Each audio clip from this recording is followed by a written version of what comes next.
মানুষ মারা যাবার পর মানুষের আত্মার কোনো ক্ষমতা থাকতে পারে বা কারো ক্ষতি করতে পারে, এটা আমি কোনোদিন মানতে পারিনি।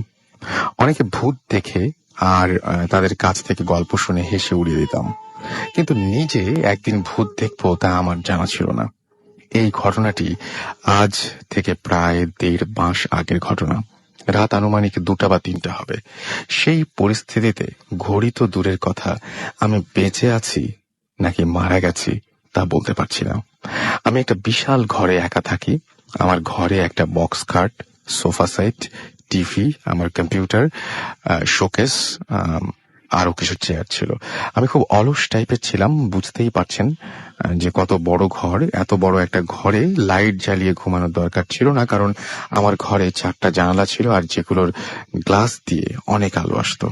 আর সেই আলোর উৎস ছিল আমার ঘরের ডান দিকের কিছু দোকানপাট, যেগুলোতে সারা রাত আলো জ্বালানো থাকতো। প্রতিদিনের মতো সেদিনও আলো বন্ধ করে ঘুমিয়ে পড়েছি। তখন ছিল ঠান্ডার রাত। হঠাৎ ঘুম থেকে Exclusively বেশ on ঠান্ডা লাগছে আবার। arthanar.com. ভাবলাম শরীর থেকে লেপ সরে গেছে, কিন্তু না, লেপ আমার শরীরে আছে আর চোখ তখনও আমার আলসেমিতে বন্ধ। লেপ গায়ে আছে, কিন্তু এত ঠান্ডা লাগছে কেন? ব্যাপারটা বোঝার জন্য চোখ খুললাম। দেখি ঘরটা অনেক অন্ধকার আর থমথমে। বুঝতে পারলাম ইলেকট্রিসিটি নেই। আবার একটু একটু করে ভয় পেতে শুরু করলাম। ঘুম আসছে না। আমার মাথার চুলগুলো কেন যেন ভীষণ চুলকাচ্ছে। বিরক্ত হয়ে খুব জোরে চুলকালাম। প্রায় 10 কি 12 সেকেন্ড পর একটা শক খেয়ে গেলাম। আমার শরীরটা পুরো চমকে উঠলো, আর সাথে সাথে আমার মনে হলো যে আমার শরীরের রক্তগুলোতে যেন একটা ঢেউ বয়ে গেল, যার একটা ঢেউ গলা থেকে পা পর্যন্ত এসে আছড়ে পড়ল। আমি কার মাথায় হাত দিয়েছি? এই কার মাথা চুলকালাম? এ তো আমার মাথা নয়। মাথা পুরোটা ন্যাড়া, যেন মাথায় টাক বা অন্য কোনো চুল নেই। আমি মনের ভুল ভেবে আবার আমার মাথায় হাত দিলাম। এবার আমি আসলে প্রায় পাগল হয়ে গেলাম যখন আমি দেখলাম যে হ্যাঁ, মাথায় চুল বলতে কিছু নেই। আর সবচেয়ে বেশি ভয় পেলাম যখন দেখলাম আমি আমার মাথায় হাত রেখেছি, কিন্তু আমি হাতের কোনো স্পর্শ পাচ্ছি না। তার অর্থ দাঁড়াচ্ছে এই যে আমি যে মাথাটা নাড়ছি সেটা আমার মাথা নয়, আর সেটা আমার মাথার জায়গায়। আমি আর ঠিক থাকতে পারলাম না। আমি আমার গলা, কান, নাকে হাত দিয়ে বুঝলাম এটা 120 বা তার অধিক বয়সের কোনো বৃদ্ধের শরীর। এবার আমি তরতর করে ঘামতে লাগলাম। চিন্তা করছি চিৎকার দিয়ে এক লাফ দিয়ে উঠবো, পৃথিবীর সবকিছু ধ্বংস করে ফেলবো। আমার সাথে সব কি হচ্ছে? মনে মনে বলছি সাহস আর শক্তি হারালে চলবে না। আমার শক্তি আর সাহস পুরোটাই পানি হয়ে গেল যখন আমি সেই অদ্ভুত শব্দটা ফিল করলাম। এবং আমার শরীর পুরোটা অবশ হয়ে গেল। আমি সামান্য নড়াচড়ার সাহসটুকু হারিয়ে ফেললাম। শব্দটা ঠিক কতটা অদ্ভুত তা আমি আর বলে বোঝাতে পারবো না। তবে খুব শীতে আমাদের যেমন দাঁত যেমন কটকট করে কাঁপে, অনেকটাই এরকম শব্দ। আর শব্দটা আমার কানের কাছে শুরু হয়ে এক কানের ভেতর দিয়ে অন্য কান দিয়ে বের হয়ে যাচ্ছে। আমি আর সহ্য করতে পারছি না। এবার আমি আমার হাত দিয়ে আমার কান টিপে ধরবো, কিন্তু আমার হাত দুইটিকে আর খুঁজে পাচ্ছিলাম না। মনে হলো মানুষের হাত বলে কোনো অঙ্গ নেই, আমি হাত ছাড়াই জন্মেছি।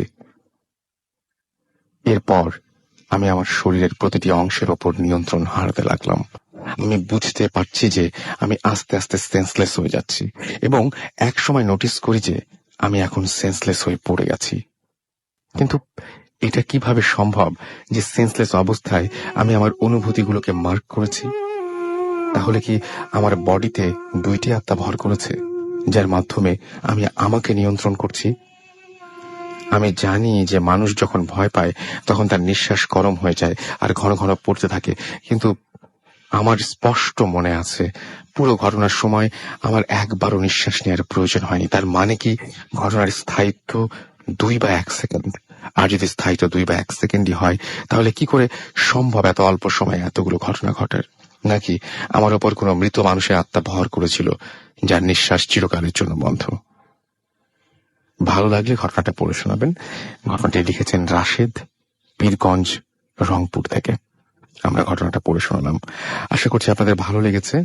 অলরেডি আমরা দেখছি যে আমাদের বেশ কিছু SMS চলে এসছে। আমাকে শুভ বণিক আমাদের SMS করেছেন চট্টগ্রাম থেকে, সৃষ্টি আমাদের SMS করেছেন উত্তরা থেকে, এবং তিনি তার ছোট ভাই নাহিন একসাথে শুনছেন। রুবেল আমাদের এসএমএস করেছেন, আমাদেরকে অপু জুরাইন থেকে এসএমএস করেছেন এবং তিনি বলছেন যে ঘটনাটা অনেক সুন্দর। আমাদেরকে ইদ্রিস এসএমএস করেছেন গাজীপুর থেকে এবং তিনি বলছেন যে আই লাভ ভূত এফএম। শান্ত টঙ্গী থেকে এসএমএস করেছেন। এছাড়াও সোহান, বাবু, মিলাস, সাহিব, তুষার তারা সবাই আমাদের সাথে জয়েন করেছেন। নিশি মিরপুর থেকে আমাদের এসএমএস করেছেন, কালকে তার এক্সাম। এবং আমাদেরকে এসএমএস করেছেন আরাফাত। এই ফার্স্ট তিনি আমাদের সাথে তিনি তার বন্ধুদের রিকোয়েস্টে ভূত এফএম শুনতে বসেছেন। আশা করছি আজকে আপনার ভালো লাগবে। শেখ মোহাম্মদ লিটন আমাদের এসএমএস করেছেন। এছাড়াও আমাদের এসএমএস করেছেন বসন্তের কোকিল। মুক্তি আমাদের এসএমএস করেছেন রংপুর থেকে। সবুজ ঘোষ ময়মনসিংহ থেকে এসএমএস করেছেন। এছাড়াও আমাদের এসএমএস করেছেন তানিয়া। এসএমএস করেছেন আমাদেরকে জয় মগবাজার থেকে। মারাজ আমাদের এসএমএস করেছেন হৃদয় উত্তরা থেকে।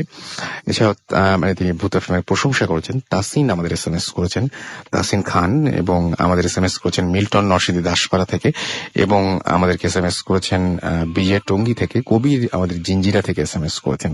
ইমু আমাদের এসএমএস করেছেন ফারিহা, তিথি, অনিক বিশ্বাস, আশফি সহ আরো অনেকে। সো আপনি যদি এসএমএস করতে চান তাহলে মোবাইলের মেসেজ অপশনে গিয়ে টাইপ করুন ফুর্তি, FORTI, ফুর্তি স্পেস দিয়ে আপনার নাম, স্পেস দিয়ে আপনার মেসেজ পাঠিয়ে দিন 9840 নাম্বারে।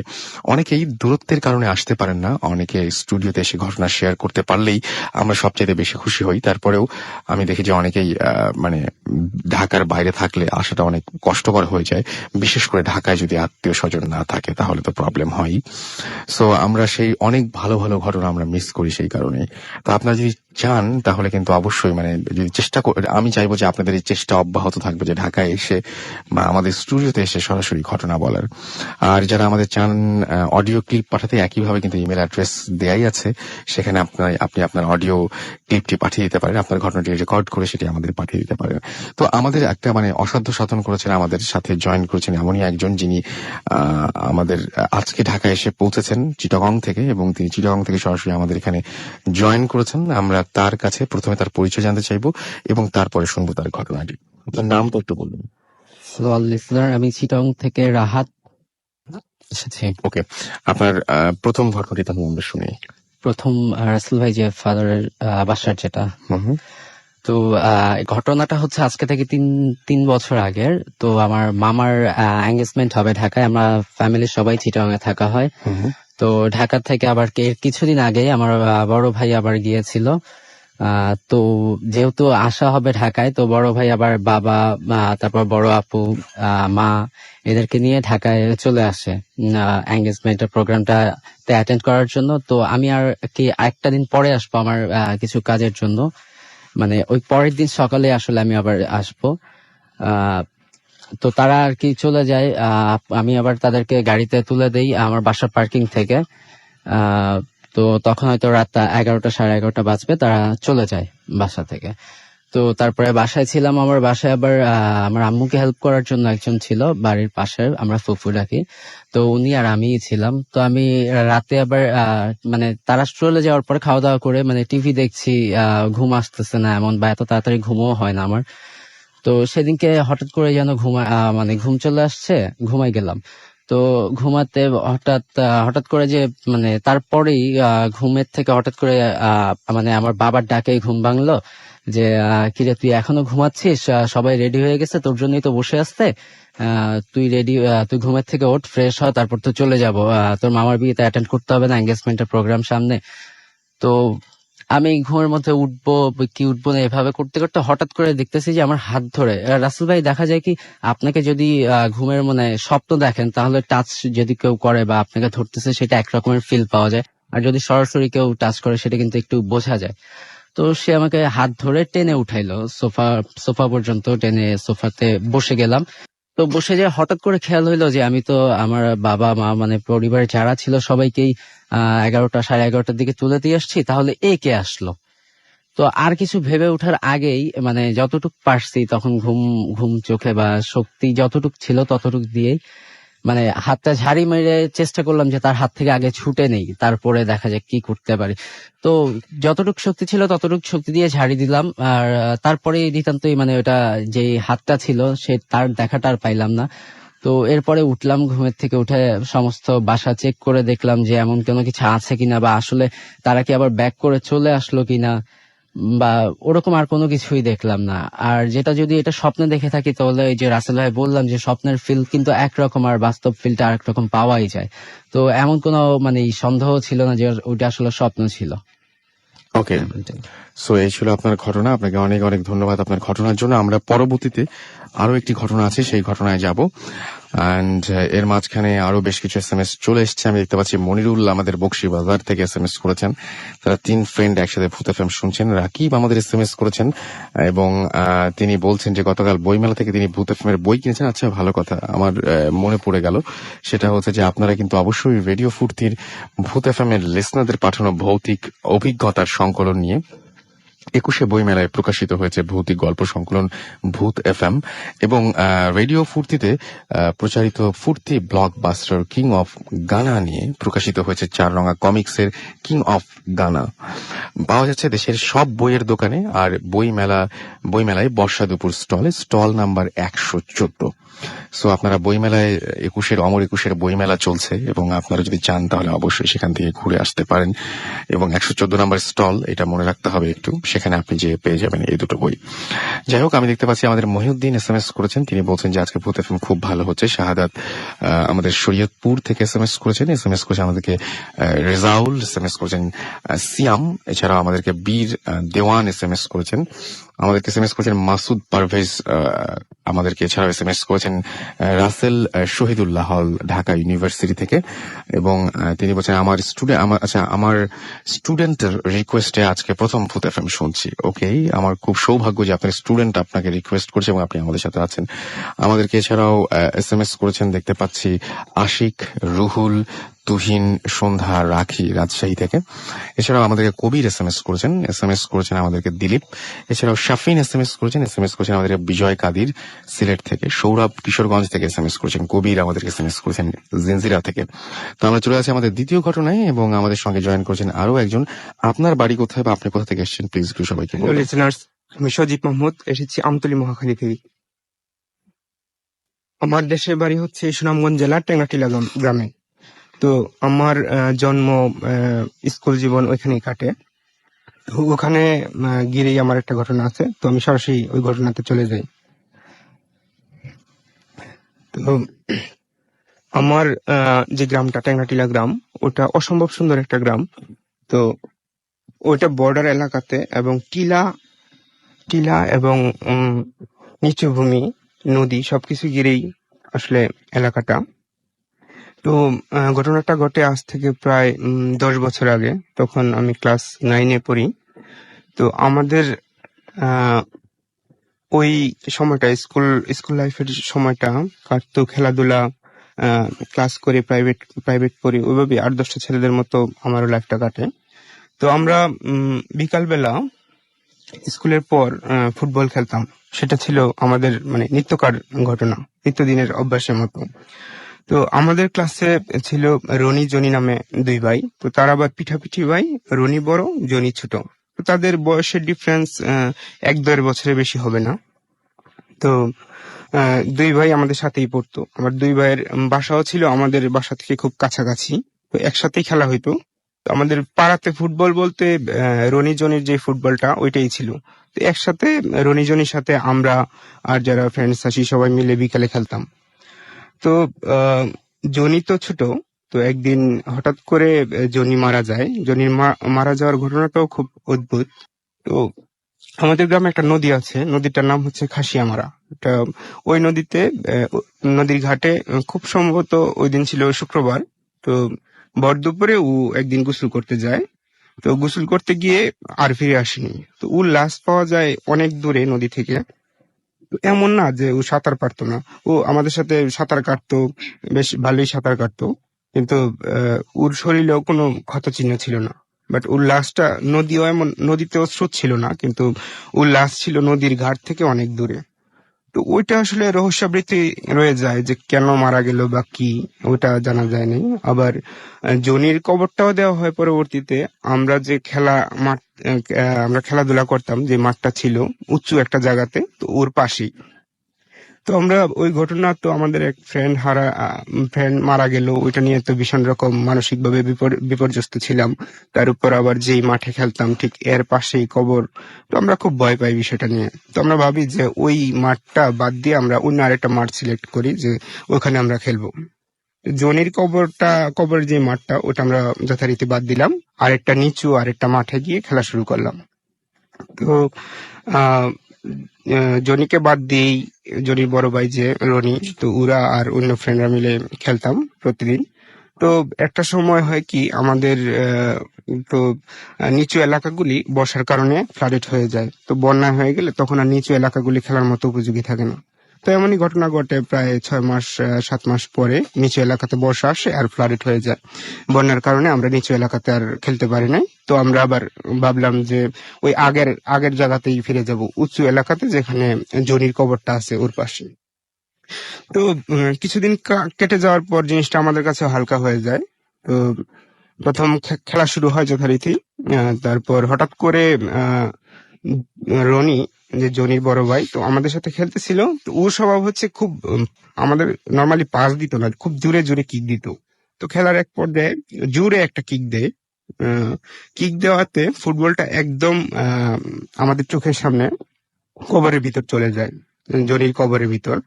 তো আমরা তো খুবই ভয় পাই যে এখন ফুটবল মাত্র একটা, খেলার তো আর নাই। তো ওটা আনতে যাব ওই সাহসটাও আমাদের নাই, বয়স আমাদের খুবই কম। তো আমরা একে অপরকে বলছি, এই তুই যা তুই যা। তো রনি বলতেছে যে আমাকে যাওয়ার জন্য, আমি বলতেছি আরেকজনকে যাওয়ার জন্য। কে বলটা কবরের ভিতর থেকে কে তুলবে, ওইটা আসলে সাহস হচ্ছিল না। তো এমন কনফিউজড নিয়েই দাঁড়াইছিলাম। তো কবর দিকে তাকাই আমরা দাঁড়াইছিলাম, তখনই খুব অদ্ভুত এক ঘটনা ঘটে। তো তাকায় আসি, ঠিক দেখলাম কবরের ভিতর থেকে অনেকটা ফুটবল থ্রো করার মতো যেভাবে আসে, ঠিক ওইভাবে আমাদের দিকে আসতেছে। তো আমরা তো ওই ঘটনায় ভীষণ ভয় পাই আর দৌড়ে মাঠ থেকে চলে গেলাম চিৎকার করতে করতে। তো আমরা দেখলাম ফুটবলটা 3টা ড্রপ খেয়ে একদম মাঠটার মাঝখানে এসে স্থির হয়ে বসে আছে। তো যাই হোক, এখন বড়দেরই এই ঘটনা জানাই যে এমন এমন ঘটনা ঘটে গেছে ভয়ঙ্কর, কবর থেকে বলটা থ্রো করে আসছে। তো কেউ বিশ্বাস করে না, সবাই হাসাহাসি করতে থাকে। তো আরেক বড় ভাই রাস্তার মধ্যে পাই, আমরা ডিটেলস বললাম যে এমন ঘটনা ঘটে গেছে, অদ্ভুত, কবরের ভিতর থেকে বলটা থ্রো এর মতো করে আমাদের দিকে আসছে। তো উনি হেল্প করেন, উনি কবির ভাই ছিল, তো খুব সাহসী, আমাদের চেয়ে বয়সে অনেক বড়। তো উনি এসে বলটা আমাদের দিয়ে দেয় আর আমাদের নিয়ে কভারটা চেক করে। তো এভরিথিং ইজ নর্মাল, কোনো প্রবলেম নেই, খুবই স্বাভাবিক সবকিছু। তো আমরা এই ঘটনাও খুব ভয় পাই। তো আমরা ডিসিশন নিলাম যে ওখানে না থেকে আমরা আবার নিচু জায়গাতে চলে যাব যখন বর্ষার পানি শেষ হয়ে যায়। তো মাস দেড়েক পর নিচু এলাকাগুলিতে আবার শুকায় যায়, বর্ষার পানি চলে যায়। তো আমরা ভাবলাম ওখানেই খেলবো। তো এর ভিতর রনি অদ্ভুত ঘটনা আমাদের জানায় যে ওর যে ফুটবলটা ছিল, ওই ফুটবলটা যে রুমে রনি ঘুমাতো, তো ওর পাশে রাখা ছিল। ওটা কেউ খেললে যেমন শব্দ হয়, ঠিক ওই ধরনের ফুটবলের ধুপ ধুপ ধুপ এমন শব্দ হচ্ছিল। তো আবার দরজা খুলে দেখা যায় সবকিছুই নর্মাল, ফুটবল কোনো নড়তেছে না। তো আবার বেডের নিচে যদি বল রাখা হইতো, তো গভীর রাত্রে ব্যাটটা উপর দিক থেকে ড্রপ খেলে যেমন হতো এমন শব্দ হয়। তো হাউএভার, তো মাসখানেক পর আমরা নিচু জমিতে যখন বর্ষার পানি চলে যায়, তো ওখানে খেলতে নামি। তো আমাদের উৎসাহ অনেক বেশি, কারণ এক দেড় মাস আমাদের খেলাই হয় নাই। তার উপর না আমরা ফুটবল খেলতে পারি আর না রনি ফুটবল খেলতে পারে, তো কেউ ফুটবল খেলে নাই। তো যাই হোক, তো খুব হ্যাপিলি আমরা আসলে ফুটবল খেলা স্টার্ট করলাম। তখন রনি রনি সবসময় করে কি, ফুটবলটা নিয়ে জোরে কিক মারে, প্রথম এসেই সবসময় এমন করে আসছে। তো ও ফুটবলটা নিয়েই জোরে একটা কিক দেয়, কিক দেওয়ার সাথে সাথে ওমাগো বলে একদম চিৎকার করে ওর পায়ের গোড়ালি চেপে ধরে।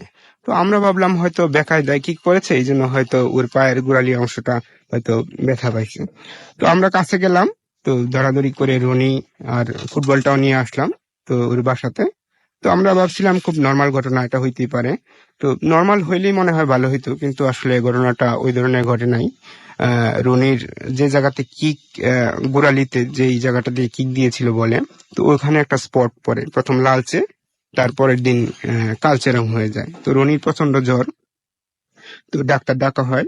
তো তো ডাক্তাররা বলে যে অনেক কারণে, ভয়ের কারণে হইতে পারে বা বেকায়দায় কিক লেগেছে এমন, কিন্তু ওই স্পটটা কিসের তো এটা কেউ বলতে পারে না। তো ওই স্পটটা ছিল অনেকটা রাউন্ড, আবার 3 দিন পর ঘা হয়ে যায়। তো রনি 3 দিনে প্রচন্ড জ্বরে কাতরাতে কাতরাতে একসময় মারা যায়।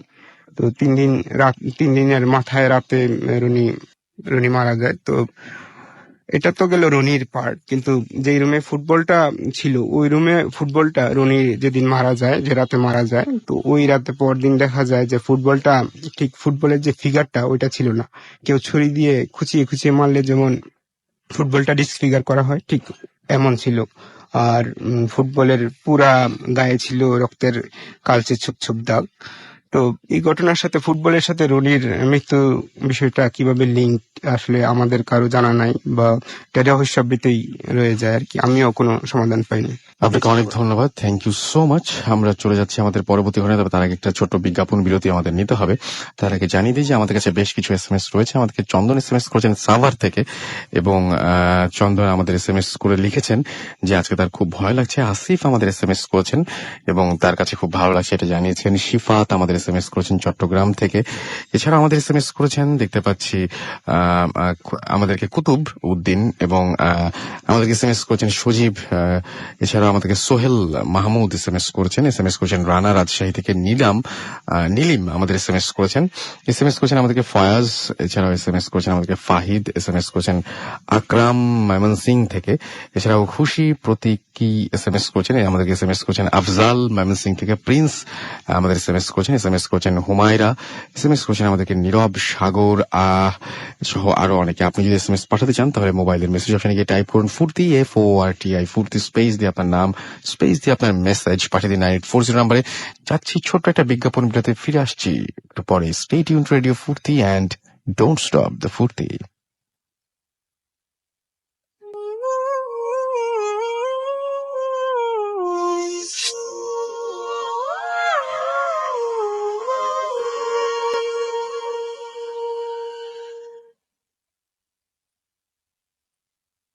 Hot FM, haunted by Airtel.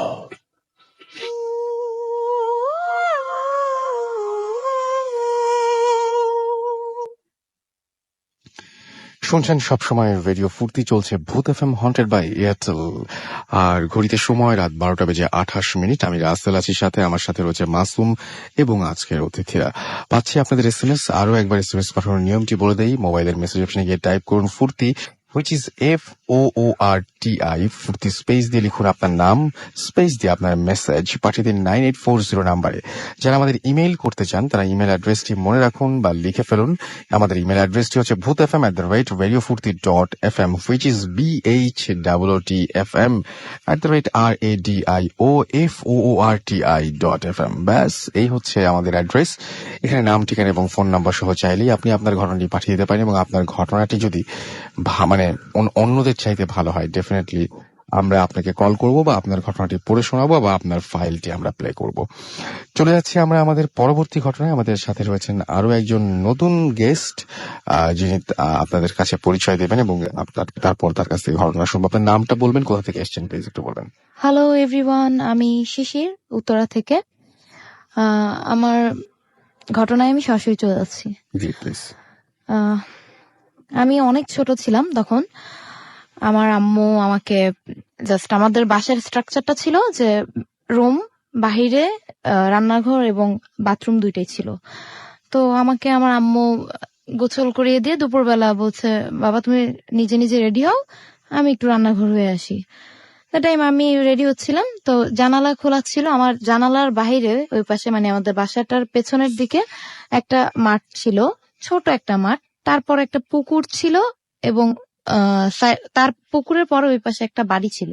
তো ওই বাড়িটাতে যাওয়ার জন্য পুকুরের এক পাশ দিয়ে সিমেন্টের বস্তা ফেলে, বালির বস্তা ফেলে রাস্তা করা হয়েছে। তো আমাদের রুম থেকে দেখা যেত রাস্তাটার অর্ধেক। দ্যাট টাইম আমি রেডি হয়ে জানালার পাশে দাঁড়িয়ে আছি, দেখছি। তো হঠাৎ আমার চোখে পড়লো যে একটা কুকুরের মতো চেহারা, শিয়ালের মতো এরকম লম্বাটে, মানুষের মতো, মানে সে দাঁড়িয়ে আছে। মনে হচ্ছে যে আমরা ছোটবেলায় যেমন রাক্ষসের গল্প শুনি সেরকম তার মুখ থেকে দাঁতও দেখা যাচ্ছে। তা আমি এরকম দেখতে পেয়ে আমি চিৎকার দিয়ে উঠি, আম্মু আম্মু আমি রাক্ষস দেখছি। বাট তখন কেউ আমাকে বিলিভ করে না, বলে কি তুমি সারাদিন এইসব গল্প শুনো, তুমি ভুল দেখছো হয়তোবা, এটা ভুল, এটা কিছুই না। তারপর কিছুদিন যায়, 2-1 দিন পরে আমার নানুর বাসায় যাই আমি দুপুরবেলা। তো বাহিরের আচার ফেরিওয়ালা, তো আচার নিয়ে আসছি, আচার নিয়ে এসে আমি বাসায় এন্ট্রি করি। আমার নানু বাসার স্ট্রাকচারটা ছিল, ওনাদের বাসাটা অনেক বড় ছিল, যে এক পাশে রুম গুলা ছিল, আরেক সাইডে অনেক বড় উঠান, উঠানের মধ্যে অনেক রকমের বড় বড় গাছ ছিল। তো একটা কর্নারে ছিল একটা বড় জাম গাছ, তার পাশে একটা ছোট বাড়ির ড্রেন, তার মধ্যে আবার ছিল, পুকুর ছিল। ওই পাশে ছিল একটা হিন্দু বাড়ি। হিন্দু বাড়ির ওইখান থেকে ওইখানে আমার ছোট আন্টির একটা ফ্রেন্ড পড়তো। তো যখন আমি আচার কিনতে যাই, আমি আর আমার আন্টি একসাথে আচার কিনতে যাই, আসার পর আমি ভাবি যে আন্টি আমার সাথেই আসতেছে, তো আমি ঘরে ঢুকে কাউকে আচার দিব না, ছোট বাচ্চাদের যেই স্বভাবটা, কাউকে দিব না, একা একাই খাবো। সেই চিন্তা করে আমি হেঁটে হেঁটে ওই জাম গাছের দিকেই যাই। আর আমি দেখতেছি যে আমার আন্টি ওই হিন্দু বাড়ির যে মেয়েটা, তার সাথে দাঁড়িয়ে দাঁড়িয়ে কথা বলছে। তো আমি আন্টিকে দেখতে পেয়ে মনে একটা সাহস হয় যে না, এখানে বসে বসে আমি খাই, আন্টি তো আসি, ভয় পাওয়ার কোনো চিন্তা নেই। দ্যাট টাইম আন্টি তখন কিন্তু সেখানে ছিল না। তখন আমি আচার খেলাম, শেষ করলাম, আন্টি তো আসেই, আমি ঘরে আসলাম। ঘরে আসার পরে বাটিটা হাত থেকে ছুঁড়ে ফেলে দিই, এত জোরে ছুঁড়ে ফেলে দেই, মানে রীতিমতো সেটা একটা আছাড় খায়। দ্যাট টাইম খুব রুডলি বিহেভ করতেছি সবার সাথে, আমার নানুকে বলতেছি যে পানি দে। তারপর পানি দেওয়ার পর আমি গ্লাসটাকেও আছাড় দিই। তখন আমি পানি খেয়ে সেন্সলেস হয়ে যাই, তারপর আর কিছু জানতে পারি না। তারপর সেন্স আসার পরে উল্টা পাল্টা বিহেভ, খুব রুডলি বিহেভ করতেছি সবার সাথে, কারোর সাথেই তেমন ভালোভাবে বিহেভ করতেছি না, খুব খারাপ আচরণ, অশ্লীল ভাষায় গালিগালাজ করতেছি। তো তখন আমার আম্মু জব করতো। আম্মু বাসায় আসার পরে আমার নানু বলতেছে যে মেবি তোমার মেয়ের কোনো প্রবলেম হয়েছে, দেখো কি করবা। তো পাশের বাসায় আম্মুদের এক আঙ্কেল ছিল, ওই আঙ্কেলের সাথে পরিচিত এক হুজুরের কাছে যায়, সেটা ছিল নাখালপাড়ায়। আসার পর হুজুর বলল, মানে আম্মু কিন্তু জানতো না যে আমি ওইখানে গাছের নিচে বসে বসে আচার খেয়েছিলাম বা কিছু এরকম, আম্মু কিছুই জানতো না। হুজুরকেও সেভাবে বলা হয়নি, হুজুরকে জাস্ট বলা হয়েছে যে সে দুপুর থেকে উল্টাপাল্টা আচরণ করতেছে কেন। হুজুর বসেছে, হুজুরের সামনে একটা পর্দা দেওয়া ছিল, হুজুরকে দেখা যাচ্ছিল। হুজুর এখান থেকে ভিতর থেকে বলছে সে দুপুরবেলা চুল টুল ছেড়ে সে খালি গায়ে বসে বসে আচার খাচ্ছিল জাম গাছের নিচে। হ্যাঁ, তখন তাকে খুব ভালো লাগছিল, এর জন্যই তাকে ধরছে। এখন সে খুব দুষ্ট একটা জিন, সে তাকে পুরোপুরি পজেস্ট করতে পারতেছে না, কিন্তু সে সবসময় ভয় দেখাবে। যদি পারো মেয়েটাকে বড় হওয়া পর্যন্ত তোমরা খেয়াল করে রাখবা। তো এইভাবে করে করেই গেল, দিন যাচ্ছে। তো অনেক দিন ভালো ছিলাম।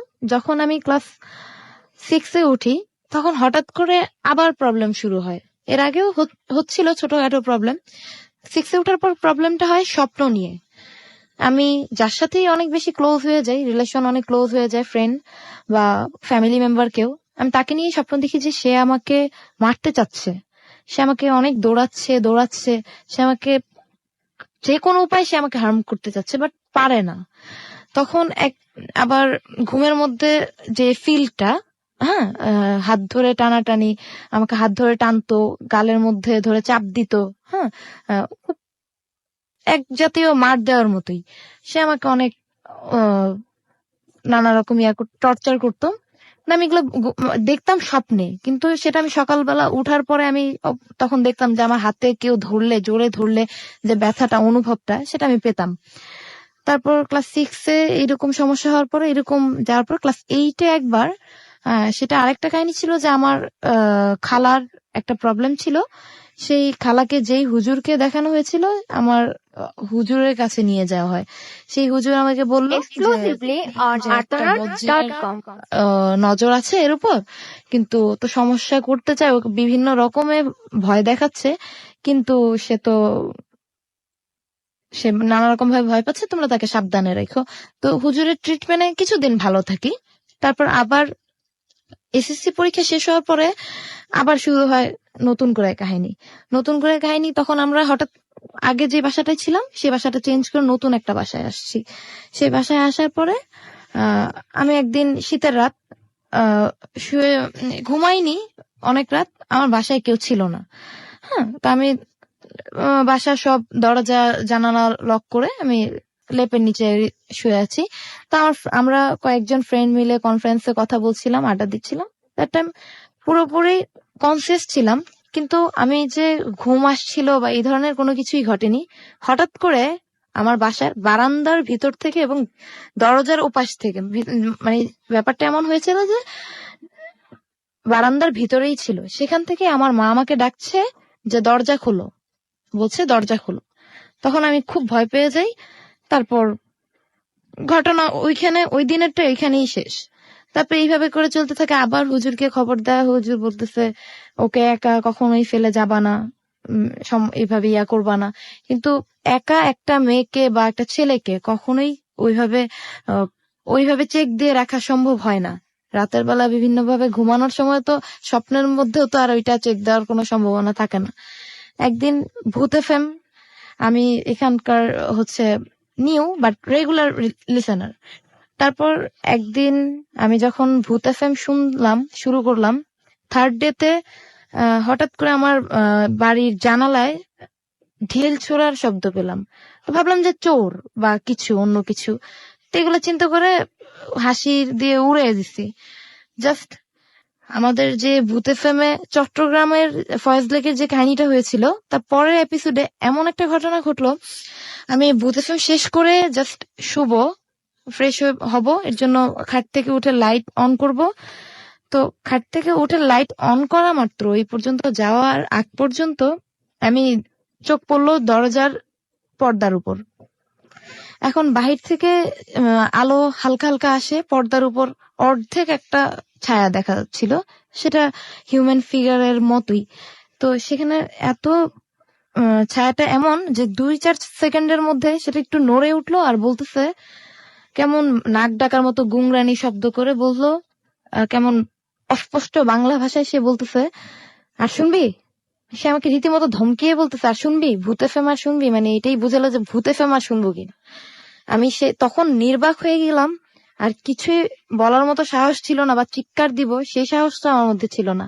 আমি তখনই সেন্সলেস হয়ে খাটের উপরেই পড়ে থাকি। তারপর সকাল ফজরের আজানের জাস্ট কিছুক্ষণ পরে হালকা হালকা সকাল হচ্ছে। তখন আমি দেখি যে আমি আমার খাটের নিচে ওয়ার্ড্রোবের সামনে যে একটা ছোট চিপার মতো হয়ে গেছে, ওইটুকুর মধ্যে আমি পড়ে আছি। যেটা আমি আগে বলেছিলাম যে আমাকে হাতে ধরে টানে, যে বলে যে আমাকে যাওয়ার জন্য, তার সাথে নেওয়ার জন্য চেষ্টা করে। তখন আমি দেখছি যে আমি পড়ে আছি। এই ছিল আমার ঘটনা। ওকে, থ্যাংক ইউ সো মাচ। আপনার ঘটনার জন্য আপনাকে অনেক ধন্যবাদ। আমরা চলে যাব আমাদের পরবর্তী ঘটনায়, তবে তার আগে আমার কাছে বেশ কিছু SMS রয়েছে। সাদ্দাম আমাদের লিখেছেন যে তিনি লিখেছেন যে ব্রাহ্মণবাড়িয়া থেকে রাসেল ভাই, আমরা 4 জন পুলিশ মিলে শুনছি। ওকে, আকাশ আমাদের কিশোরগঞ্জ থেকে লিখেছেন যে আজকের ভূত এফএম আমার অনেক ভালো লাগছে। আমি ও আমার বাবা শুনছি আমার। আচ্ছা, এবং তিনি রিকোয়েস্ট করেছেন পিয়ালকে, আচ্ছা, তিনি এফএম শুনতে, মানে ভূত এফএম শুনতে আর কি। রানা ধানমন্ডি থেকে লিখেছেন যে একা একা খুব ভয় লাগছে তার। বিজিত আমাদের লিখেছেন সুনামগঞ্জের বন্ধুর গল্পটা অনেক ভালো লেগেছে। দেব আমাদের মহাখালী থেকে লিখেছেন যে এই মাত্র আমি একটা অদ্ভুত ঘটনা ফিল করলাম। আমি হেডফোনে ভূত এফএম শুনছি, মাঝে আমি একটা অন্য কোন একটা সাউন্ড তিনি শুনেছেন আর কি। যাই হোক, ন্যান্সি আমাদের এসএমএস করেছেন আমাদেরকে। এছাড়াও দেখতে পাচ্ছি নাদিম মোহাম্মদপুর থেকে, এবং আমাদেরকে এসএমএস করছেন। আচ্ছা, তিনি বলছেন যে একটু আগে ঘটনাটা শুনে তিনি বলছেন যে ভূত এফএম শোনা তো রিস্কি হয়ে গেল। ওকে, আমাদেরকে হুমায়রা এসএমএস করেছেন যশোর থেকে, এবং আমাদেরকে এসএমএস করেছেন অপু। আমাদেরকে এসএমএস করেছেন দেখতে পাচ্ছি মিজান লালপুর নাটোর থেকে, তিনি লিখেছেন আই লাভ ভূত এফএম। লাভিন আমাদের এসএমএস করেছেন, এবং তার ছোট ভাই এই প্রোগ্রামে অ্যাটেন্ড করেছেন, সেটা তিনি লিখেছেন। তারিক আমাদের এসএমএস করেছেন পাবেল বরিশাল থেকে। সাজু আমাদের এসএমএস করেছেন, এবং আমাদেরকে এসএমএস করেছেন অনিক বিশ্বাস। এছাড়াও আমাদের, আচ্ছা, তিনি নাখাল গোয়ালপাড়া থেকে SMS করেছেন এবং তিনি লিখছেন ডোন্ট স্টপ দ্য ফুর্তি। রাইট, আমরা কেউ ফুর্তি স্টপ করতে চাই না। ফুর্তি স্টপ করে দিলে তো মানে জীবনটাই একদম মানে কি বলবো যে জীবন থেকে ফুর্তিটাই হারিয়ে যাবে।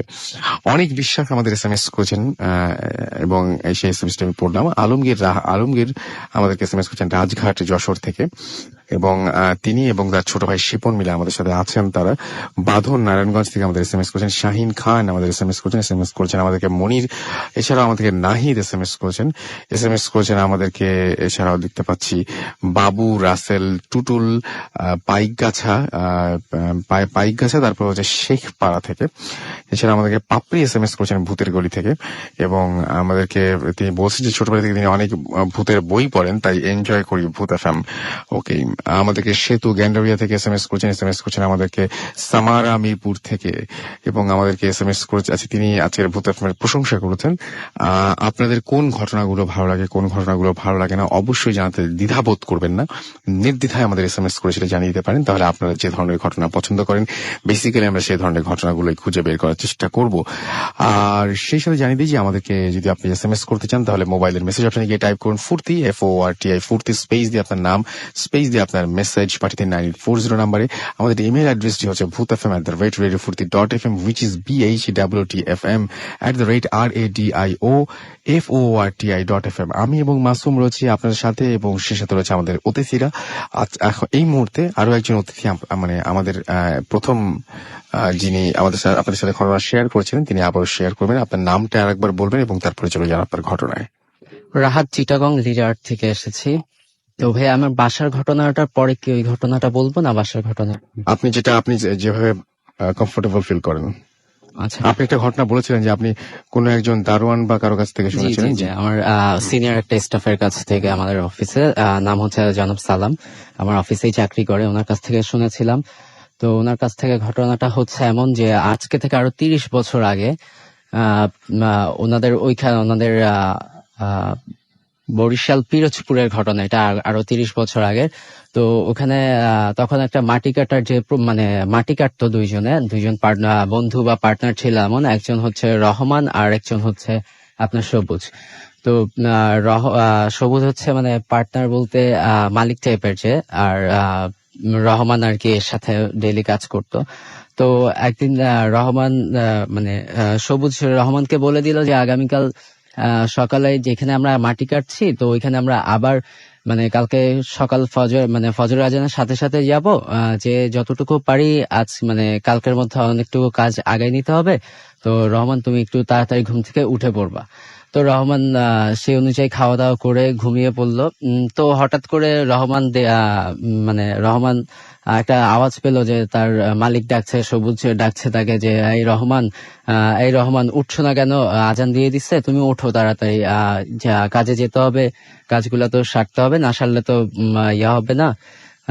তো রহমান মালিকের কণ্ঠ নিশ্চিত হওয়ার সাথে সাথে উঠে গিয়ে ওর যেই মাটি কাটার যেগুলা দরকার ছিল, যে কোদাল বলা হোক বা খন্তা বলা হোক ওই ভাষায়, তো সে ওগুলা নিয়ে বের হয়ে যায়।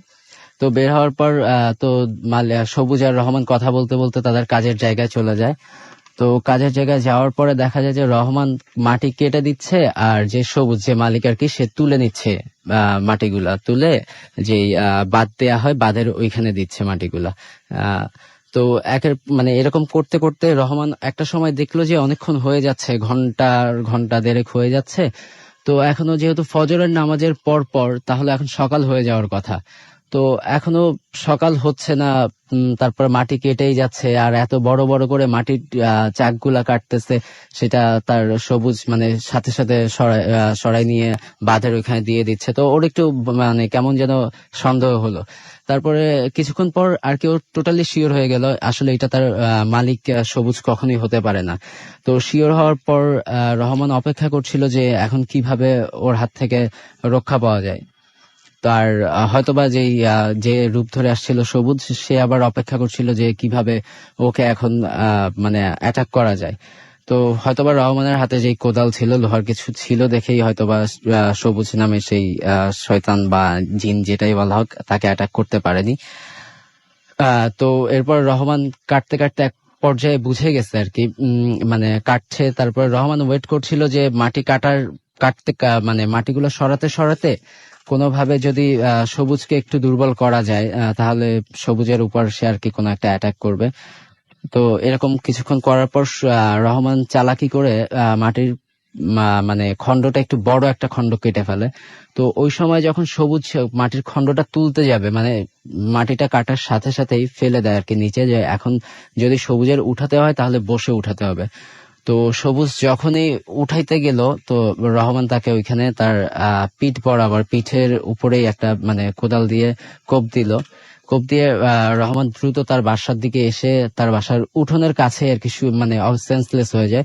পরে সকালে আসলে যখনই সকালটা হয় ফজরের সময় সবুজ মানে যেই মালিক, আসলে সেই অরিজিনাল মালিকটা আসার পর রহমানকে ডাকার পর রহমান সবুজকে সবকিছু বলে যে এরকম এরকম গত রাতের ঘটনাটা এরকম এরকম হয়েছে, মানে আপনি এসেছিলেন। তো তারপর সবুজ সবকিছু শুনে মানে দেখতে যায় যে এই জায়গাটা আসলে কি হয়েছে। তো জায়গাটায় যাওয়ার পর দেখা যায় কি যে মাটি কাটা ঠিকই হয়েছে, কিন্তু ওই যেই স্পটে রহমান যেই মানুষটাকে মানে সবুজ ভেবে যাকে কোপ দিয়েছিল, সেখানে একটা কাক পাওয়া যায়, যার কাকটার পেটের মাঝখানে কোপটা থাকে, আর মানে কাকটা দুই ভাগ হয়ে পড়ে থাকতে দেখা যায়। এই ছিল রাসেল ভাই ঘটনাটা। ওকে, থ্যাংক ইউ সো মাচ। আমরা চলে যাবো আমাদের পরবর্তী ঘটনায়, তবে তার একটা ছোট্ট বিরতি নিতে হবে। তার আগে বিরতিতে যাওয়ার আগে জানিয়ে দিই, আমাদেরকে শহীদ চট্টগ্রাম থেকে এসএমএস করেছেন। তারা 3 ভাই একসাথে ভূত এফএম শুনছেন। নাভিদ আমাদের এসএমএস করেছেন আমাদেরকে আফরোজ, এছাড়া আমাদেরকে জে এফ ফাতেমা এসএমএস করেছেন আমাদেরকে রাফুন এসএমএস করেছেন আমাদেরকে, দেখতে পাচ্ছি নয়ন গাজীপুর থেকে, এছাড়া আমাদেরকে মাসুদ নাটোর থেকে এসএমএস করেছেন তানভীর কুমিল্লা থেকে, অনিক চাকমা আমাদের এসএমএস করেছেন। তারা 4 জন মিলে ভূত এফএম শুনছেন। শাহিন আমাদেরকে এসএমএস করেছেন, আচ্ছা শাহিন শাহ আমাদের এসএমএস করেছেন। আচ্ছা, তিনি বলছেন যে লাশ রিলেটেড তার কিছু স্টোরি আছে। আমি তো বললামই যে আমাদের ইমেল অ্যাড্রেসে আপনি আপনার ঘটনা পাঠিয়ে দিতে পারেন, bhutfm@radiofurti.fm। এই অ্যাড্রেসে আপনি আপনার ঘটনাটি লিখে ফেলুন, নাম, ঠিকানা এবং ফোন নাম্বার সহ, তারপর সেটা পাঠিয়ে দিন আমাদের ইমেল অ্যাড্রেসের ইমেইলের মাধ্যমে। ব্যাস, যদি আপনার ঘটনাটি ভালো হয় ডেফিনেটলি আপনি কল পাবেন। আমাদেরকে আরফাত মোহাম্মদ আমাদের এসএমএস করেছেন মামুদ এসএমএস করেছেন, রাব্বি রাজশাহী থেকে, পাপ্পু আমাদের খিলক্ষেত থেকে এসএমএস করেছেন আমাদেরকে, আচ্ছা মামুন ঢাকা কলেজ থেকে এসএমএস করেছেন আমাদেরকে। 5 জন একটা রুমের ভেতর তারা লাইট অফ করে ভূত এফএম শুনছেন আমাদেরকে। এছাড়াও এসএমএস করেছেন রতন এবং তমা সহ আরো অনেকে। আপনি যদি এসএমএস করতে চান তাহলে মোবাইলের মেসেজ অপশনে গিয়ে টাইপ করুন ফুর্তি, FORTI ফুর্তি, স্পেস দিয়ে আপনার নাম, স্পেস দিয়ে আপনার মেসেজ পাঠিয়ে দিন 9840 নাম্বার। আমি বলেছি যে অনেকেই চেষ্টা করেন স্টুডিওতে আসতে, তারপরেও সবার পক্ষে সম্ভব হয় না। অনেকে ঘটনা লিখে পাঠান, অনেকে পাঠান অডিও ক্লিপ। তো আমরা সেরকম একটা ক্লিপ শুনবো ঠিক আমাদের বিজ্ঞাপন বিরতির পরপরই, এবং তারপরে আবারও ফিরে আসবো। তো আমাদের সঙ্গেই থাকুন, কোথাও যাবেন না। Stay tuned to Radio Furti and don't stop the Furti.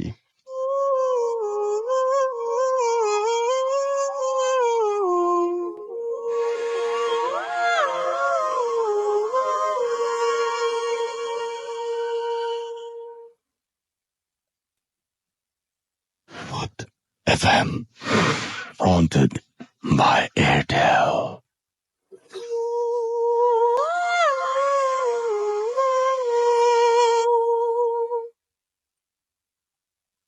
আসসালামু আলাইকুম, আমি মোহাম্মদ হাসান ভুঁইয়া। আমি ঢাকা মেডিকেল কলেজের একজন স্টাফ। আমি দীর্ঘদিন যাবত ঢাকা মেডিকেলে কর্মরত আছি। তো আমার ডিপার্টমেন্ট হচ্ছে অ্যানাটমি ডিপার্টমেন্ট। তো অ্যানাটমি অর্থে হচ্ছে অ্যাকচুয়ালি কীট পতঙ্গ, যেখানে সাধারণত 3টা ভাগ আছে, একটা ডিসেকশন, একটা মিউজিয়াম, আর একটা হচ্ছে হিস্টোলজি ল্যাব।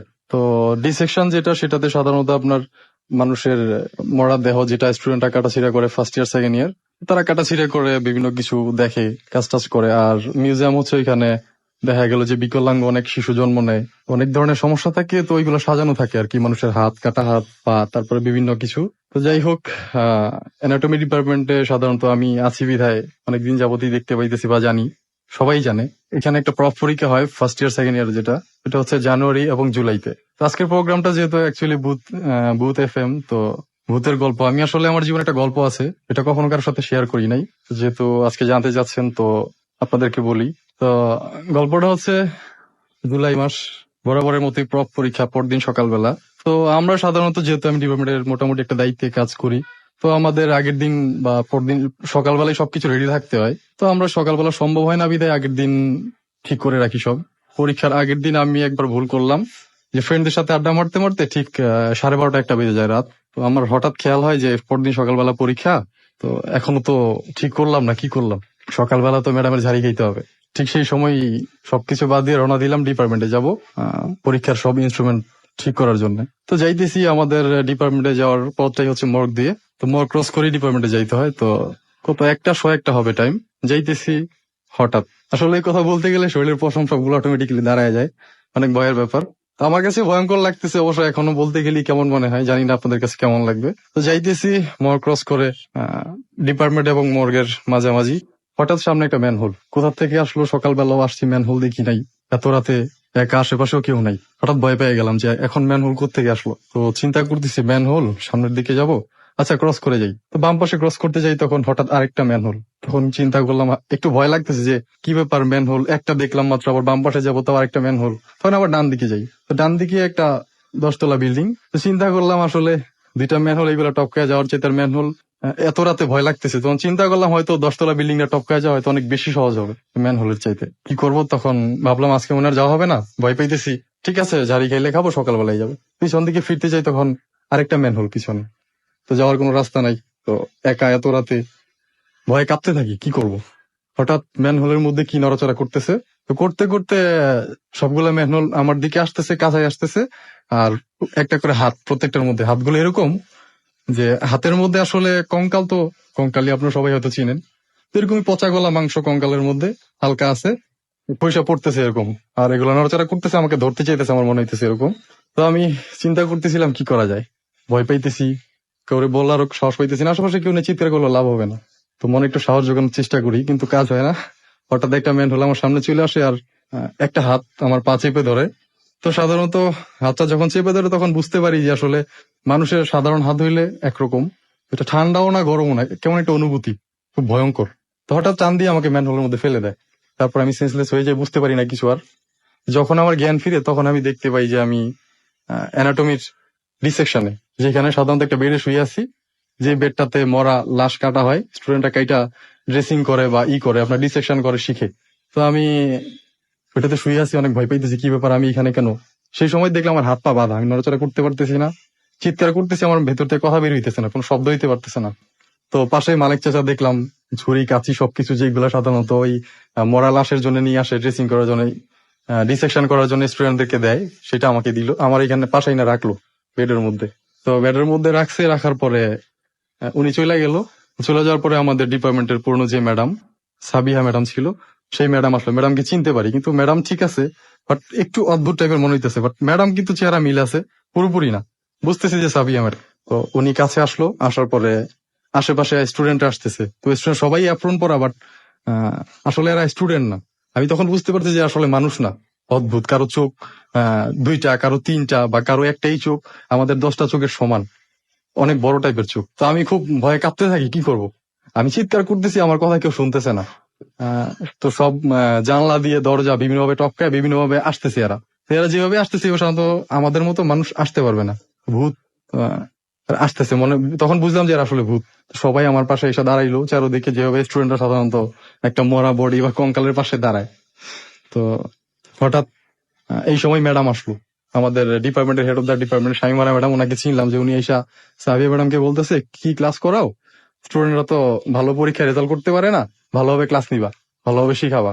তো ম্যাডাম মাথা নিচু করে ঠিক আছে বলে, তো দেখি, কিন্তু আমি যে তার ডিপার্টমেন্টের একজন স্টাফ সেটা তার খেয়াল নাই, মানে সে এটা বুঝতেছে না, আমি চিৎকার করতেছি, আমার কথা শুনতেছে না, মানে আমাকে একজন নর্মাল একটা ডেড বডি মনে করতেছে সবাই। ম্যাডামও সেদিকে কোনো করলো না, চলে গেল।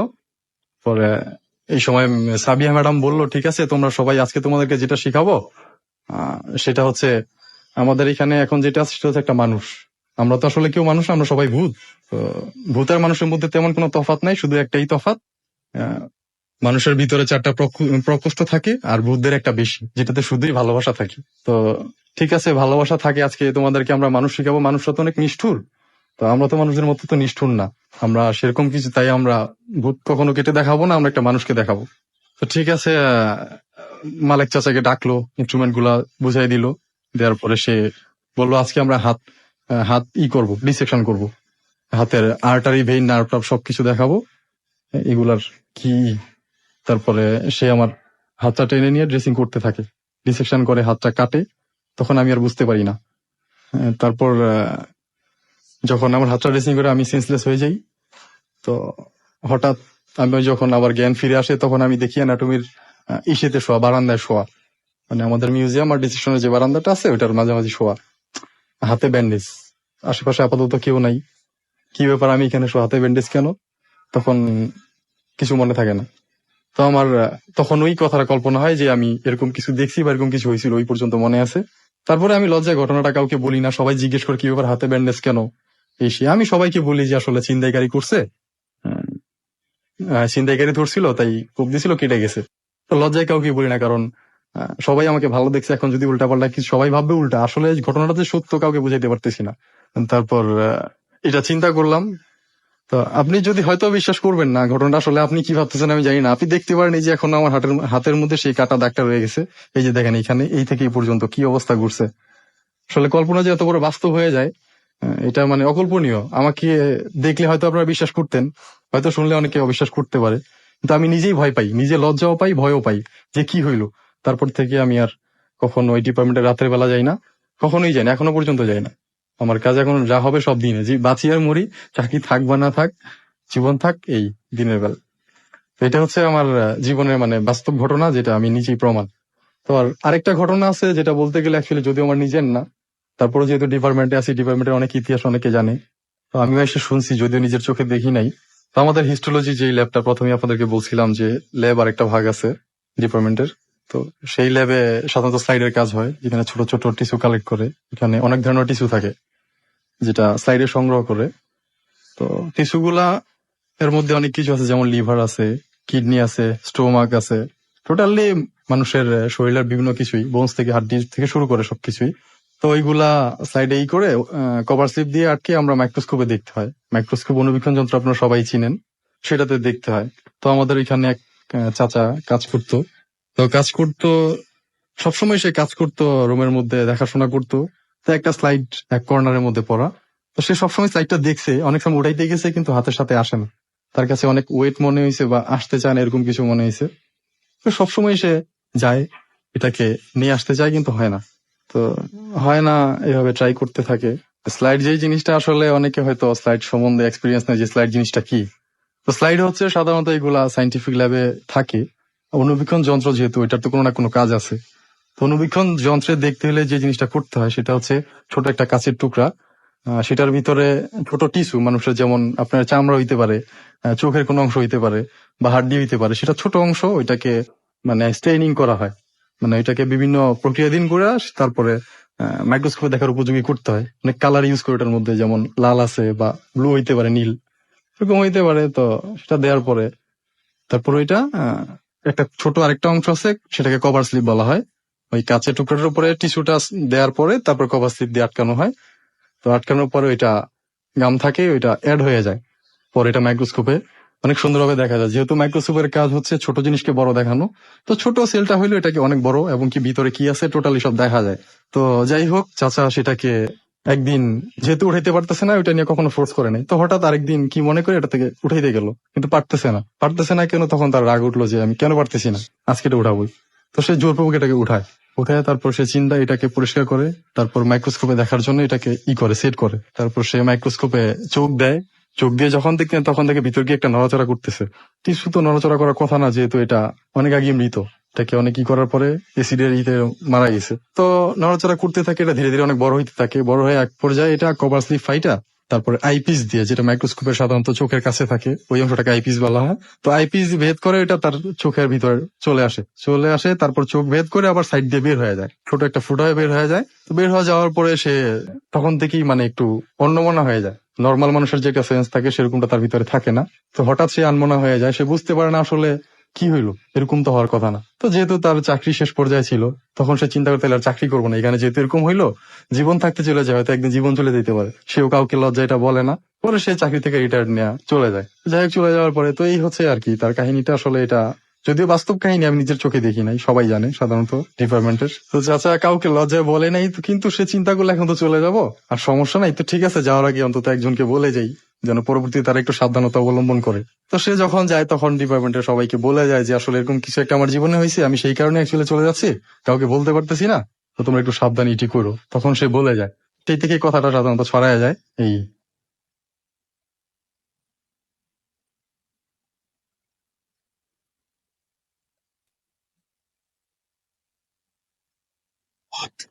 Them haunted by Airtel.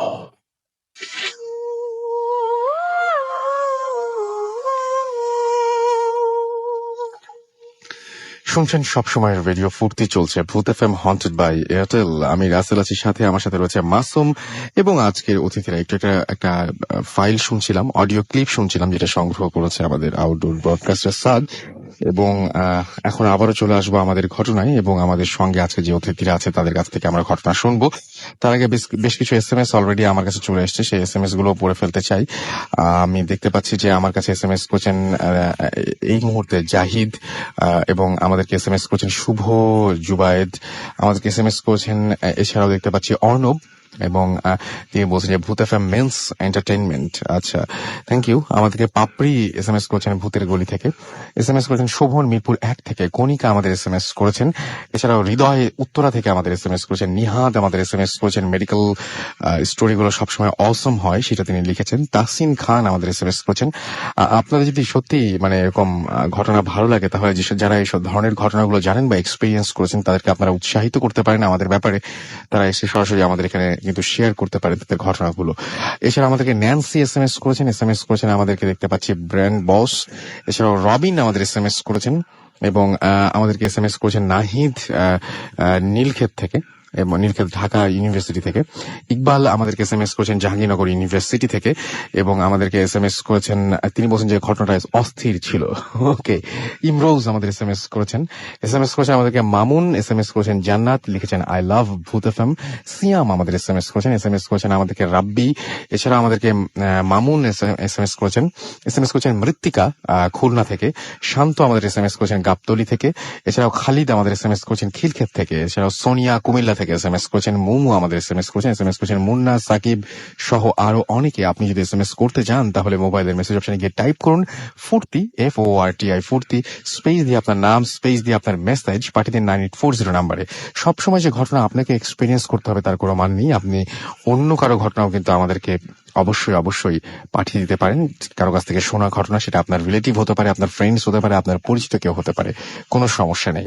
আপনি ইচ্ছা করে আমাদেরকে অডিও ক্লিপ পাঠাতে পারেন। অনেকেই বলছেন ঘটনা পাঠাতে চাই, কিভাবে পাঠাবো, কিভাবে লিখবো।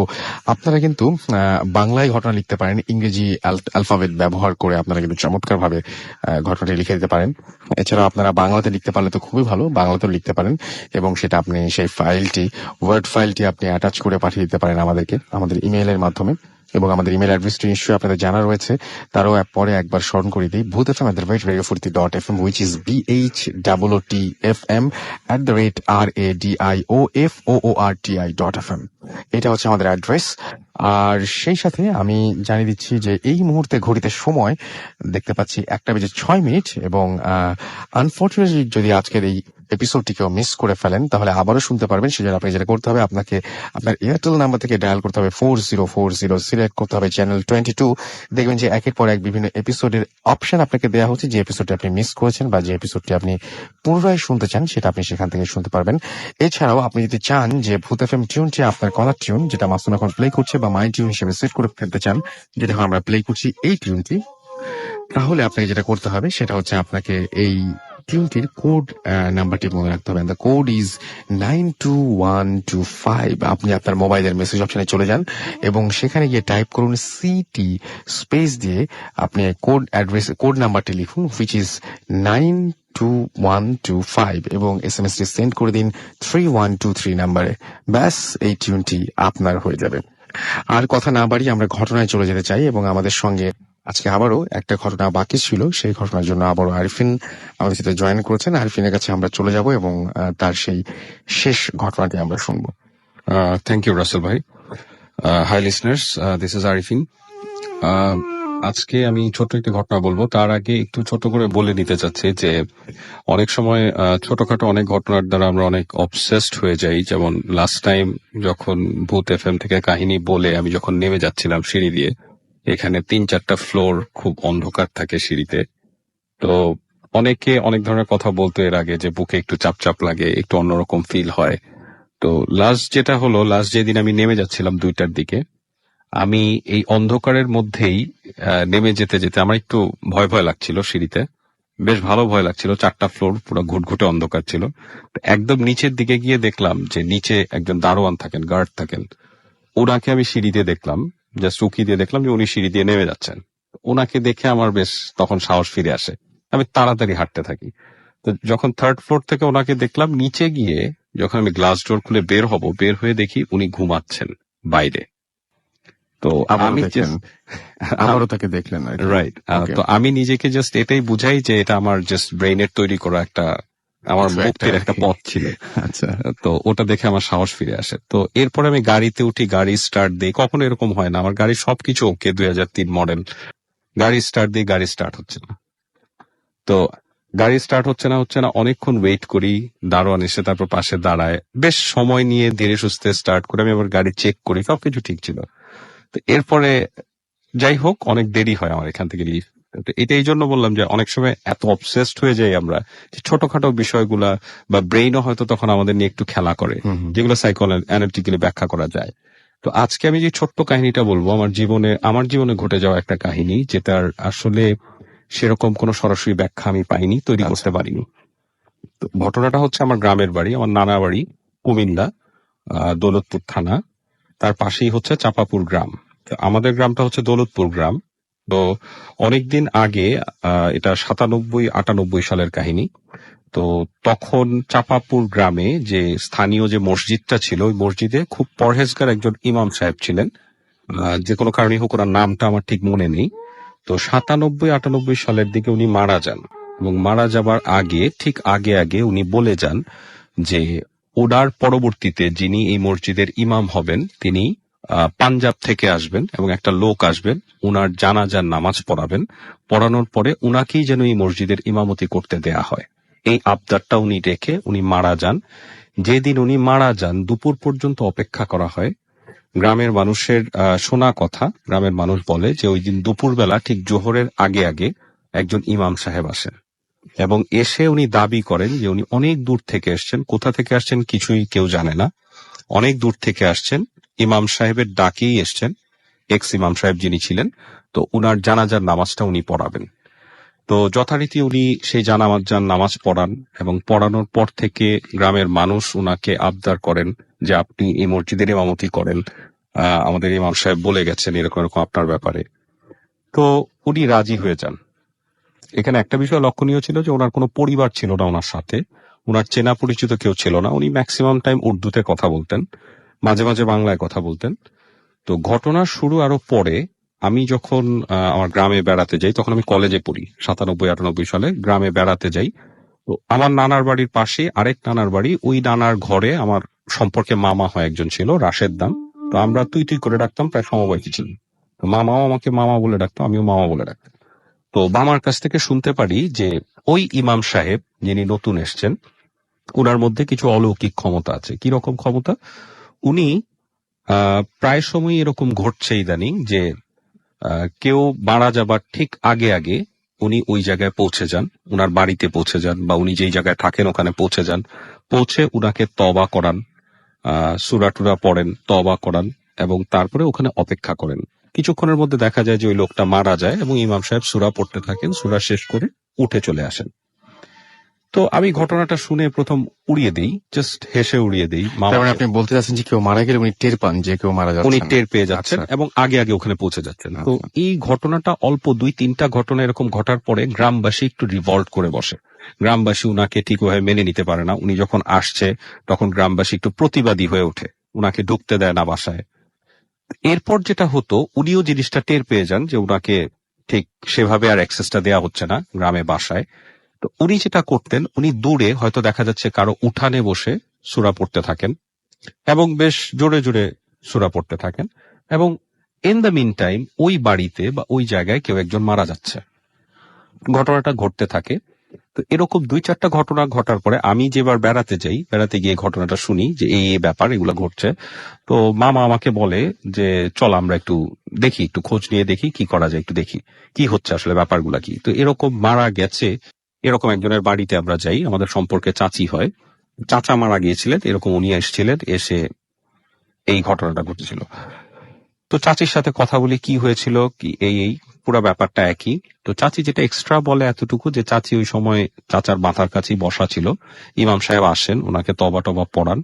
ঠিক ওই সময়টায় ঝিঝি পোকার ডাকের মতো খুব প্রচন্ড ঝিঝি পোকার ডাক হতে থাকে। সন্ধ্যার সময় ছিল, মাগরিবের নামাজের পরপর ইমাম সাহেব ওনাকে তবা টবা করায়, উনি দূরে একটা চেয়ারে বসে সূরা পড়ছিলেন। এবং তারপরে ওই চাচার খুব গলা শুকায় কাঠ হয়ে যায়, পানি খেতে চান, প্রচন্ড পানি খেতে চান। চাচি পানি আনতে যান, পানি এনে দেখেন উনি উনি মারা গেছেন। তো পুরো ঘটনাটা আমরা শুনি, শুনে আমরা চলে আসি ওখান থেকে। তারপরে আমরা চাপাপুর, পাশেই চাপাপুর গ্রামে যাই, ওই মসজিদ খুঁজে বের করি। মসজিদে গিয়ে ওখানে আরেকজন মুয়াজ্জিন ছিলেন, ওনার সাথে যোগাযোগ করি, দেখা করি, ঘটনাগুলোর সত্যতা জানতে চাই। তো ওই মুয়াজ্জিন বলেন যে ঘটনাগুলো সবই সত্য, আপনারা যা শুনে আসছেন সবই সত্য, তবে আপনারা ইমাম সাহেবের সাথে দেখা করতে পারবেন না। তো তখন আমরা আরো কৌতূহলী হয়ে যাই, কেন দেখা করতে পারবো না, কি আছে। তো উনি বললেন যে দেখেন, আসলে দেখা করতে পারবেন না এই কারণে যে উনি মসজিদে থাকেন না, উনি এশার নামাজের ঠিক পর কোথাও চলে যান, এবং রাত্রেবেলা উনি মসজিদে থাকেন না। ভোরবেলা উনি আবার ফজরের নামাজের ইমামতি করার জন্য আসেন, সারাদিন বিভিন্ন জায়গায় থাকেন, ঠিক নামাজের সময়গুলোতে উনি মসজিদে চলে আসেন। তো এইরকম পরিস্থিতিতে আমরা ওনার সম্পর্কে যতই জানতে থাকি ততই আমাদের মধ্যে কিউরিওসিটির লেভেল আরো বাড়তে থাকে। তো এক পর্যায়ে আমরা ডিসিশন নেই যে আমরা ওই মসজিদে নামাজ পড়বো, প্রয়োজনে 5 বেলা নামাজ পড়বো, নামাজ পড়ে হলেও উনাকে ফলো করব, উনি কোথায় যায় কি করে। তো যথারীতি পরদিন জোহরের নামাজের পরে আমি আর রাশেদ আমরা ওয়েট করতে থাকি। দেখলাম ইমাম সাহেব খুব ধীর গতিতে নামাজ টামাজ পড়ে, সূরা টুরা পড়ে ধীরে সুস্থে বের হয়ে চলে যাচ্ছেন। তো আমরা সাইকেল নিয়ে উনাকে আস্তে আস্তে ফলো করতে থাকি। আমার যতদূর মনে পড়ে উনিও বিষয়টা খেয়াল করেন যে আমরা গ্রামের রাস্তা দিয়ে উনি হেঁটে যাচ্ছেন, আমরা ওনাকে ফলো করছি। তো এইভাবে ফলো করতে করতে করতে করতে দেখলাম উনি বাস স্টেশনে গিয়ে একটা বাস ধরে চলে যাচ্ছেন। তো রাশেদ বলল যে দেখ, উনি হয়তো কোনো কাজে যাবে, আবার ফেরত আসবে, এর পরের ওয়াক্তের নামাজও উনি পড়াবে, so we better wait here, আমরা আগে কিছু 2-1 দিন দেখি উনি কোথায় যান কি করেন, তারপরে আমরা ওনার সাথে। এর ঠিক পরদিন একটা ছোট্ট ঘটনা ঘটে। রাশেদ খুব অসুস্থ ফিল করতে থাকে। ঘুমের মধ্যে সে কিছু আজে বাজে স্বপ্ন দেখে, যেটার সারাংশ ছিল এইরকম যে ওর একদম গলা শুকায় আসে, ওর খুব খারাপ লাগতে থাকে, ও ঝিঝি পোকার ডাকের মতো, প্রচন্ড ঝিঝি পোকার ডাকের মতো শব্দ শুনতে পায় ঘুমের মধ্যেই, হাঁসফাঁস করতে থাকে। এবং ও একটা সময় ছুটে আসে, বিকালবেলা ছুটে এসে আমার কাছে এই কাহিনীগুলো বলতে থাকে যে ওর কাছে খুব খারাপ লাগতে থাকে, ও ঘুমের মধ্যে কিছু অদ্ভুত দুঃস্বপ্ন দেখে, এবং এটাও দেখে যে ওই ইমাম সাহেব সূরা পড়ছে। তো আমি ওকে একটু হাসাহাসি করি, আমি বলি যে মামা তুই তো অনেক অবসেসড হয়ে গেছিস, তুই এতটাই অবসেসড হয়ে গেছিস যে এখন ইমাম সাহেবকে স্বপ্ন দেখতেছিস, তো তোকে নিয়ে তো আগাইলে এরপরে তো তোর ডেড বডি তো আমাকে বেয়ার করা লাগবে। এরকম দুষ্টামি করতে থাকি। তো আমরা পুরোপুরি ভাবে ঘটনাটাকে যতটাই দুষ্টামি করে হালকা ভাবে নিচ্ছিলাম। তো ইমাম সাহেবের কাছে কিছুতেই যেতে পারছিলাম না, অনেক চেষ্টা করে একবার এরকম সুযোগ হলো যে নামাজের পরে, আসরের নামাজের পরে ইমাম সাহেব উঠে যাচ্ছেন, তখন আমি আর রাশেদ ওনাকে মসজিদের বারান্দায় ধরি। তো ধরে জিজ্ঞেস করি যে ইমাম সাহেব আপনার সাথে একটু কথা বলবো। তো লোকটার চোখ প্রচন্ড লাল ছিল, টকটকে লাল অনেকটা। আমাদের সত্যি কথা বলতে আমার প্রথমবার দেখে মনে হয়েছিল যে উনি হয়তো নেশা টেশা করতে পারেন, এরকম চোখ স্বাভাবিক মানুষও হয় না, প্রচন্ড লাল এবং বিস্ফোরিত চোখগুলো। তো যাই হোক, খুব স্বাভাবিকভাবে আমরা কথা বলার চেষ্টা করি, কোত্থেকে আসছেন, কি আসছেন না আসছেন। উনি খুব একটা জবাব দিতে ইচ্ছুক ছিলেন না, জবাব দেন না, খুব অল্প কথায় উনি আমাদের পাশ কাটিয়ে চলে যাচ্ছেন। তো এরকম 1 দিন 2 দিন 3 দিন, এর মধ্যে আরেকটা কাহিনী ঘটে যায়। 3rd ডেতে এরকমই আমাদের চাপাপুর গ্রামে একজন লোক মারা যায়, এবং ওখানেও গ্রামবাসীরা প্রায় তখন খুব হয়ে যায় ইমাম সাহেবকে নিয়ে, খুব টাচি। কিছু কিছু মানুষ যারা একটু পরহেজগার ছিলেন তারা খুব টাচি ওনাকে সেভ করার ব্যাপারে। তাদের কথা হচ্ছে উনি খুবই পরহেজগার এবং আল্লাহওয়ালা মানুষ, অন্য লেভেলের মানুষ। আর বাকি যারা তরুণ যুবক তারা একটু রিভল্টের সুরে যে উনি কেন আসবে, এরকম আমরা মানবো না, এটা হতে পারে না। তো ওই গন্ডগোলের মধ্যে আমি আর রাশেদও যাই, গিয়ে ওখানে ঘটনাটা একটু জানার চেষ্টা করি কি হয়। তো ঘটনাটা ছিল খুব সিম্পল, এরকম লোকটা অসুস্থ ছিল, বহুদিন অসুস্থতার পরে একদিন দুপুরবেলা ইমাম সাহেব এসছেন, ওনার উঠানে বসে উনি ওই রকম সূরা তিলাওয়াত করতেন। করতে করতে করতে করতে আসরের ওয়াক্ত হয়ে যায়, উনি মসজিদে নামাজ পড়ান, উনি মসজিদে যান না। আজান দেয়া হয়, আরেকজন যে মুয়াজ্জিন ছিলেন ওই মসজিদের, মুয়াল্লেম বলেন, উনি নামাজ পড়ানো শুরু করে দেন, ইমাম সাহেব তবু যান না। এবং ঠিক আসরের নামাজ শেষ হয়ে গেল, ওই লোকটা মারা গেল, ইমাম সাহেব উঠে চলে আসেন। Exclusively on উনি আর arthanas.com. মসজিদে ছিলেন না। তো ঘটনাটা ছিল এইটা। তো ওই দিনই আমরা বিকালবেলা অনেকটা জোর করি ইমাম সাহেবের সাথে কথা বলার চেষ্টা করি। উনি যখন একা আসরের নামাজ শেষ করলেন, পরবর্তীতে ওনার পাশে বসলাম, দুই পাশে দুইজন বসলাম, বসে জানার চেষ্টা করলাম। এবং তখন একটু কড়াকড়ি ভাবে বললাম যে দেখেন, এটা আসলে হতে পারে না, এটা স্বাভাবিক নিয়মের মধ্যে পড়ে না। আপনি কিভাবে জেনে যাচ্ছেন একটা মানুষ মারা যাচ্ছে, আপনি সেখানে আগে পৌঁছাচ্ছেন, সূরা পড়ছেন, ভালো কথা, আপনি কিভাবে জেনে যাচ্ছেন? বিষয়টা যদি এইভাবে সূরা না হয়, তাহলে তখন আমরা কলেজে পড়ি, আমাদের রক্ত গরম, প্লাস গ্রামের অনেক তরুণ যুবক তারাও একটু গরম হয়ে উঠতেছে এইসব ব্যাপারে। তো একটু শক্তভাবে বলি যে আপনি যদি কথা বলতে না চান তাহলে অন্যভাবে বলার ব্যবস্থা করবো, বাট আপনাকে বলতে হবে। তো উনি খুব সংক্ষেপে ধীর স্থির ভাবে কাম এন্ড কোয়াইটলি যেই কথাটা বললো যে দেখো, আমি বুঝতে পারি, আমি শুধু তোমাদের এতটুকুই বলবো, আমি বুঝতে পারি, যদি এরপরেও তোমরা ফোর্স করো, আমি তোমাদেরকে এতটুকু বলতে পারি, নেক্সট ঘটনাটা আমি তোমাদেরকে ডাকবো। তো এইটা শুনে আমরা খুব আশ্বস্ত হই, আমরা চলে আসি। এটা শুনে উনি আমার নাম্বার রাখেন, মোবাইল নাম্বার রাখেন, রেখে আমরা চলে আসি। আসার পরে 2 দিন 3 দিন চলে যায়, রাশেদ খুব অসুস্থ হয়ে পড়ে, এর মধ্যে আমাদেরকে আর কোনো ডাক আসে না। একদিন আমি জাস্ট আউট অফ কিউরিওসিটি চাপাপুরে আবার যাই ওই মসজিদে, একা একা যাই, একা একা গিয়ে ইমাম সাহেবের সাথে দেখা করি। এইবার উনি বেশ ফ্রেন্ডলি, আমার সাথে কথা বলছেন, নর্মাল কথাবার্তা বলছেন। তো আমি এমনি হাসতে হাসতে বলি যে ইমাম সাহেব, আমার তো যাওয়ার সময় হয়ে যাচ্ছে, আমি তো ঢাকা চলে যাব, আর বেশি দিন নাই, সপ্তাহখানেক আছি।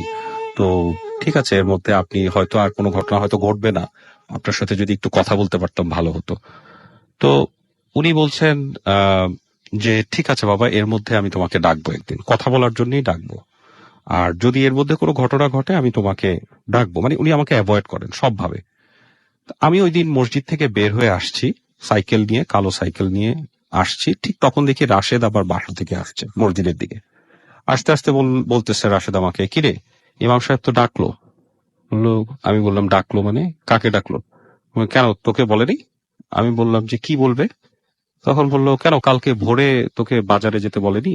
তো আমাদের গ্রামটা মফস্বল থেকে যেখান থেকে শুরু হয়েছে, ওখানেই জাস্ট ওখানেই একটা হাট আছে, অনেক বড় গ্রামের হাট।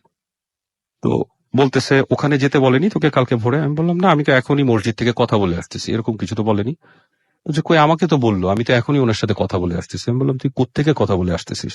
তখন বলতেছে যে আমার বাসার সামনে ওনার সাথে দেখা হয়েছিল, আমি ওনার সাথে কথা বলি এখন আসতেছি। তোর কথা জিজ্ঞেস করলাম, বলতেছে তোর বাসা থেকে বললো তুই চাপাপুরের দিকে গেছিস, তাই আমি এদিকে আসতেছি। আমি একটু অবাক হলাম যে ও ইমাম সাহেবের সাথে কথা বলে আসতেছে, আমি মসজিদ থেকে কথা বলে যাচ্ছি। তো যাই হোক, এবং আমাকে উনি কিছু বলেননি। তো আমি রাশেদকে খুব ভালো মতো আমি বলি, তোর তো জ্বর মামা, আসলে তুই জ্বরের ঘরে প্রলাপ বকতেছিস আর কিছুই না, তো তোকে কি বলছে ভালো করে বল। তো ও আমাকে বলতেছে কালকে ভোরে ফজরের পরে বাজারে যেতে বলছে। আমি বলছি ভালো কথা। তো আমরা ঠিক করি যে, আমাকে বলে নাই, তারপর আমরা ঠিক করি যে আমরা বাজারে যাব। ঠিক ভোরবেলা আমরা উঠি, ফজরের নামাজ পড়ি আমাদের মসজিদে, পড়ে আমরা বাজারের দিকে রওনা দিই। তখন 6টা, 5:30, 6টা বাজে। ওই সময় আমার মোবাইলে একটা ফোন আসে, ইমাম সাহেব বাজারেরই কোনো একটা টেলিফোন বুথ থেকে ফোন করেছেন। আমি দেখি যে TNT নাম্বার। ফোন করে আমাকে বলছেন যে বাবা, তুমি গ্রামের বাজারে চলে আসো। কখন আসতে হবে? চলে আসো, আস্তে ধীরে চলে আসো, এটা বলে উনি ফোন রেখে দিয়েছেন। তো আমরা খুব এক্সাইটেড হয়ে যাই যে হয়তো কিছু একটা কুলকিনারা করতে যাচ্ছি। দুইজনেই রওনা দিই। রওনা দিয়ে আমরা বাজারে যথারীতি পৌঁছে যাই। বাজারে গিয়ে ওয়েট করতে থাকি, এদিক সেদিক দেখি, অনেক ভোরবেলা, অল্প অল্প করে মানুষ আসছে, কাউকে দেখি না, মানে ইমাম সাহেবকে দেখি না। তো মানুষজন আসছে, এদিক সেদিক তাকাই, বাজারটা খুব বড় না, আমরা হাঁটাহাঁটি করতে থাকি। তো অনেকক্ষণ হাঁটাহাঁটি করতে করতে 7টা বেজে যায়। তো রাশেদ আমাকে বলে যে মামা আসলে এগুলো ধোঁকাবাজি, তোকেও ডাকছে আমাকেও ডাকছে, আসলে কিছুই না, দেখ নিজেই আসেনি। তো এটা বলে আমরা ওখানে একটু দূরে হাইওয়েতে, মানে হাইওয়ে থেকে বাজারটা ঢুকে গেছে গ্রামের দিকে। তো হাইওয়েতে একটা চায়ের স্টল ছিল, আলী ভাইয়ের চায়ের স্টল আমরা বলতাম, আলী ভাইয়ের দোকান। আলী ভাইয়ের একটা ছোট্ট ছেলে ছিল, কত 3-4 পড়ে গ্রামের স্কুলে। তো ও দেখলাম চায়ের স্টলে বসে চা বানাচ্ছে, আলী ভাই নাই, ও তো ভোরে। তো আমরা, রাশেদ আমাকে বলতেছে মামা চল চা খাই, ওয়েট করার কি আছে এখানে, চা খাই, আসলে তো দেখবই। তো আমরা গেলাম চায়ের স্টলে, গিয়ে বসলাম, ওকে ওর সাথে কিছুক্ষণ দুষ্টামি করলাম, করে হঠাৎ করে রাশেদ আমাকে বলতেছে মামা আমার খুব খারাপ লাগতেছে, আমি ঝিঝি পোকার ডাকটা শুনতেছি, আমার খুব খারাপ লাগতেছে। বলছে, কি বলতেছিস তুই, কি ইদানিং মানে কিছু খাওয়া টাওয়া শুরু করছিস নাকি, দুষ্টামি করতেছিস? বলছে না মামা আমার সত্যি সত্যি খুব খারাপ লাগতেছে, সেই ঝিঝি পোকার ডাকটা আমি ভিতরে শুনতে পাচ্ছি, এবং আমার শরীর কাঁপতেছে। আমি হঠাৎ ওর গায়ে হাত দিয়ে দেখলাম ওর জ্বর আসতেছে। তো এর মধ্যে পিচ্চিটা আবার আমাদের জন্য চা বানাচ্ছে, চায়ের স্টলে চা বানাচ্ছে, মানে পানি গরম দিয়েছে। তো হঠাৎ মামা আমাকে ধাক্কা দিয়ে ইশারা করলো হাইওয়ের অপোজিটে। আমি চোখ দিলাম, দেখি ইমাম সাহেব ওখানে ঘাসের উপর বসা সূরা পড়ছে। আমি একটু কিছুক্ষণের জন্য স্পিচলেস থাকি, তারপর আমি চিন্তা করি এখানে কয়জন মানুষ, আমি, ইমাম সাহেব, রাশেদ, পিচ্চিটা, আর কেউ নাই আশেপাশে, আর মানুষজন সব বাজারে। আমি একটু অবাক হই, ইমাম সাহেব সূরা পড়ছে, তার মানে কোনো একটা ঘটনা ঘটবে, হয় আমি, না হয় রাশেদ, নাহলে পিচ্চিটা। তো আমার ভিতরে খুব স্ট্রাইক করতে থাকে, আমি ভিতরে ভিতরে প্রচন্ড ভয় পেয়ে যাই, এবং সূরার আওয়াজ আমি পরিষ্কার শুনতে পাচ্ছি কানে। ওই মুহূর্তে দেখি গ্রামের ওই বাজার থেকে হাঁটতে হাঁটতে 2জন ইয়াং ছেলে, আমাদের থেকে একটু বয়স্ক হবে, তারা এসে ওখানে বসে গল্প করতে থাকে। তো আমি আবার রাস্তা ক্রস করে ইমাম সাহেবের এই সাইডে আসি, হাইওয়ের এই সাইডে যেখানে উনি ঘাসের উপর বসা, ওখানে বসে ওনার সাথে কথা বলার চেষ্টা করি বারবার, মানে হয়তো ওনাকে একটু বাধা দেওয়ারই চেষ্টা করছিলাম, বাট উনি কোনো কথার কোনো জবাব দেন না, অ্যাজ ইফ মানে উনি আমাকে শুনতেই পাচ্ছেন না। কমপ্লিটলি একটা ডিফারেন্ট ওয়ার্ল্ডে উনি ওই মুহূর্তে এক্সিস্ট করেন, এবং আমাকে শুনতেই পাচ্ছেন না, কোনো ভ্রুক্ষেপ নাই। হাইওয়ে দিয়ে মাঝে মাঝে 2-1টা গাড়ি যাচ্ছে, খুব রেয়ার, অত ভোরে। তো আমি অনেকক্ষণ ওনার সাথে কথা বলার চেষ্টা করে ব্যর্থ হই। আমি দেখি যে উল্টা দিকে আমার চোখ পড়ে টি স্টলের দিকে, কাঠের বেঞ্চিতে যে 2টা ছেলে আসছিল, তারা মোটামুটি তর্কাতর্কি করছে এবং হাতাহাতি করছে। তো তখন আমার ইনস্টিংক্ট কাজ করে যে হয়তো বা আমাদের মধ্যে কেউ একজন ট্রাবলড, কে হতে পারে, হয়তো পিচ্চিটা। আমার ইনস্টিংক্ট বলে দেয় যে পিচ্চিটাই ট্রাবলড। কেন? কারণ আমি দেখতে পাচ্ছি 2জন লোক হাতাহাতি করতেছে একটা সময়, যদি চায়ের স্টল থেকে কিছু নিয়ে পিচ্চিটাকে মারে, মানে আমার ইনস্টিংক্ট এটা কাজ করতে থাকে। তো সাডেনলি আমার কি হয় জানি না, আমি দৌড়ায় চায়ের স্টলের দিকে যাই, ততক্ষণে হাতাহাতি মারামারি হচ্ছে ওই 2টা ছেলের মধ্যে। রাশেদ মোটামুটি ভয় পেয়ে নিচে বসে পড়ছে এবং প্রচন্ড জ্বর, গা কাঁপতেছে। আমি কি করব বুঝতে পারি না, আমি জাস্ট পিচ্চিটাকে বলি যে তুই দৌড় দিয়ে মামা চায়ের কাপগুলা ধুয়ে নিয়ে আয়।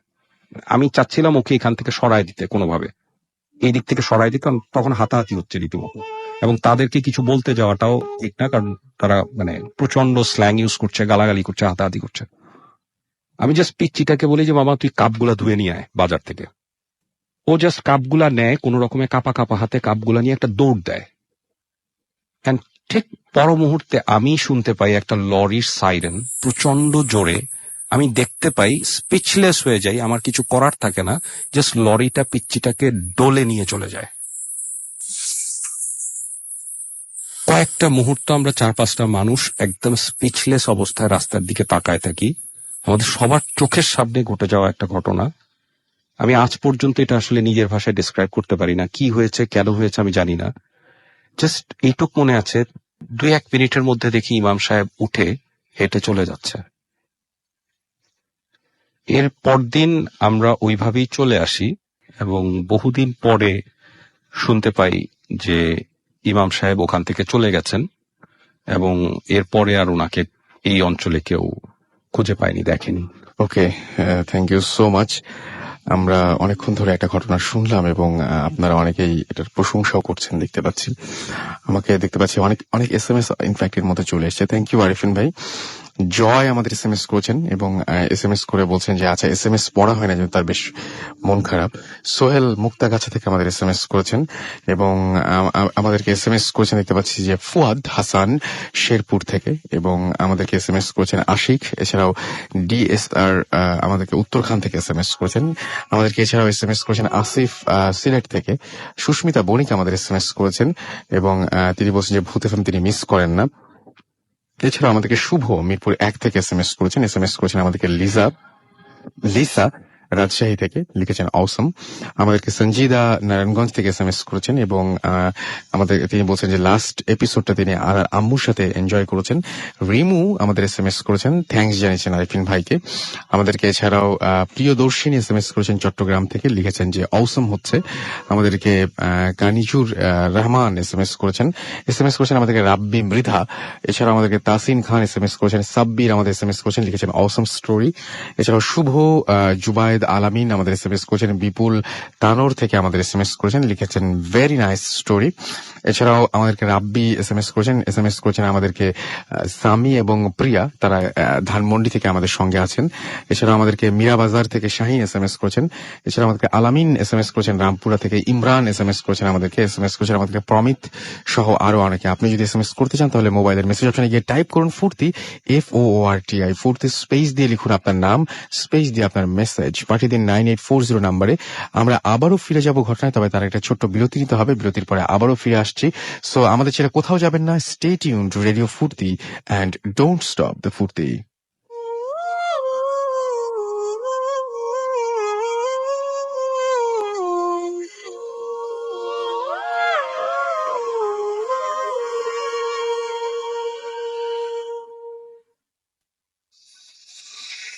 Foot FM, haunted by Airtel.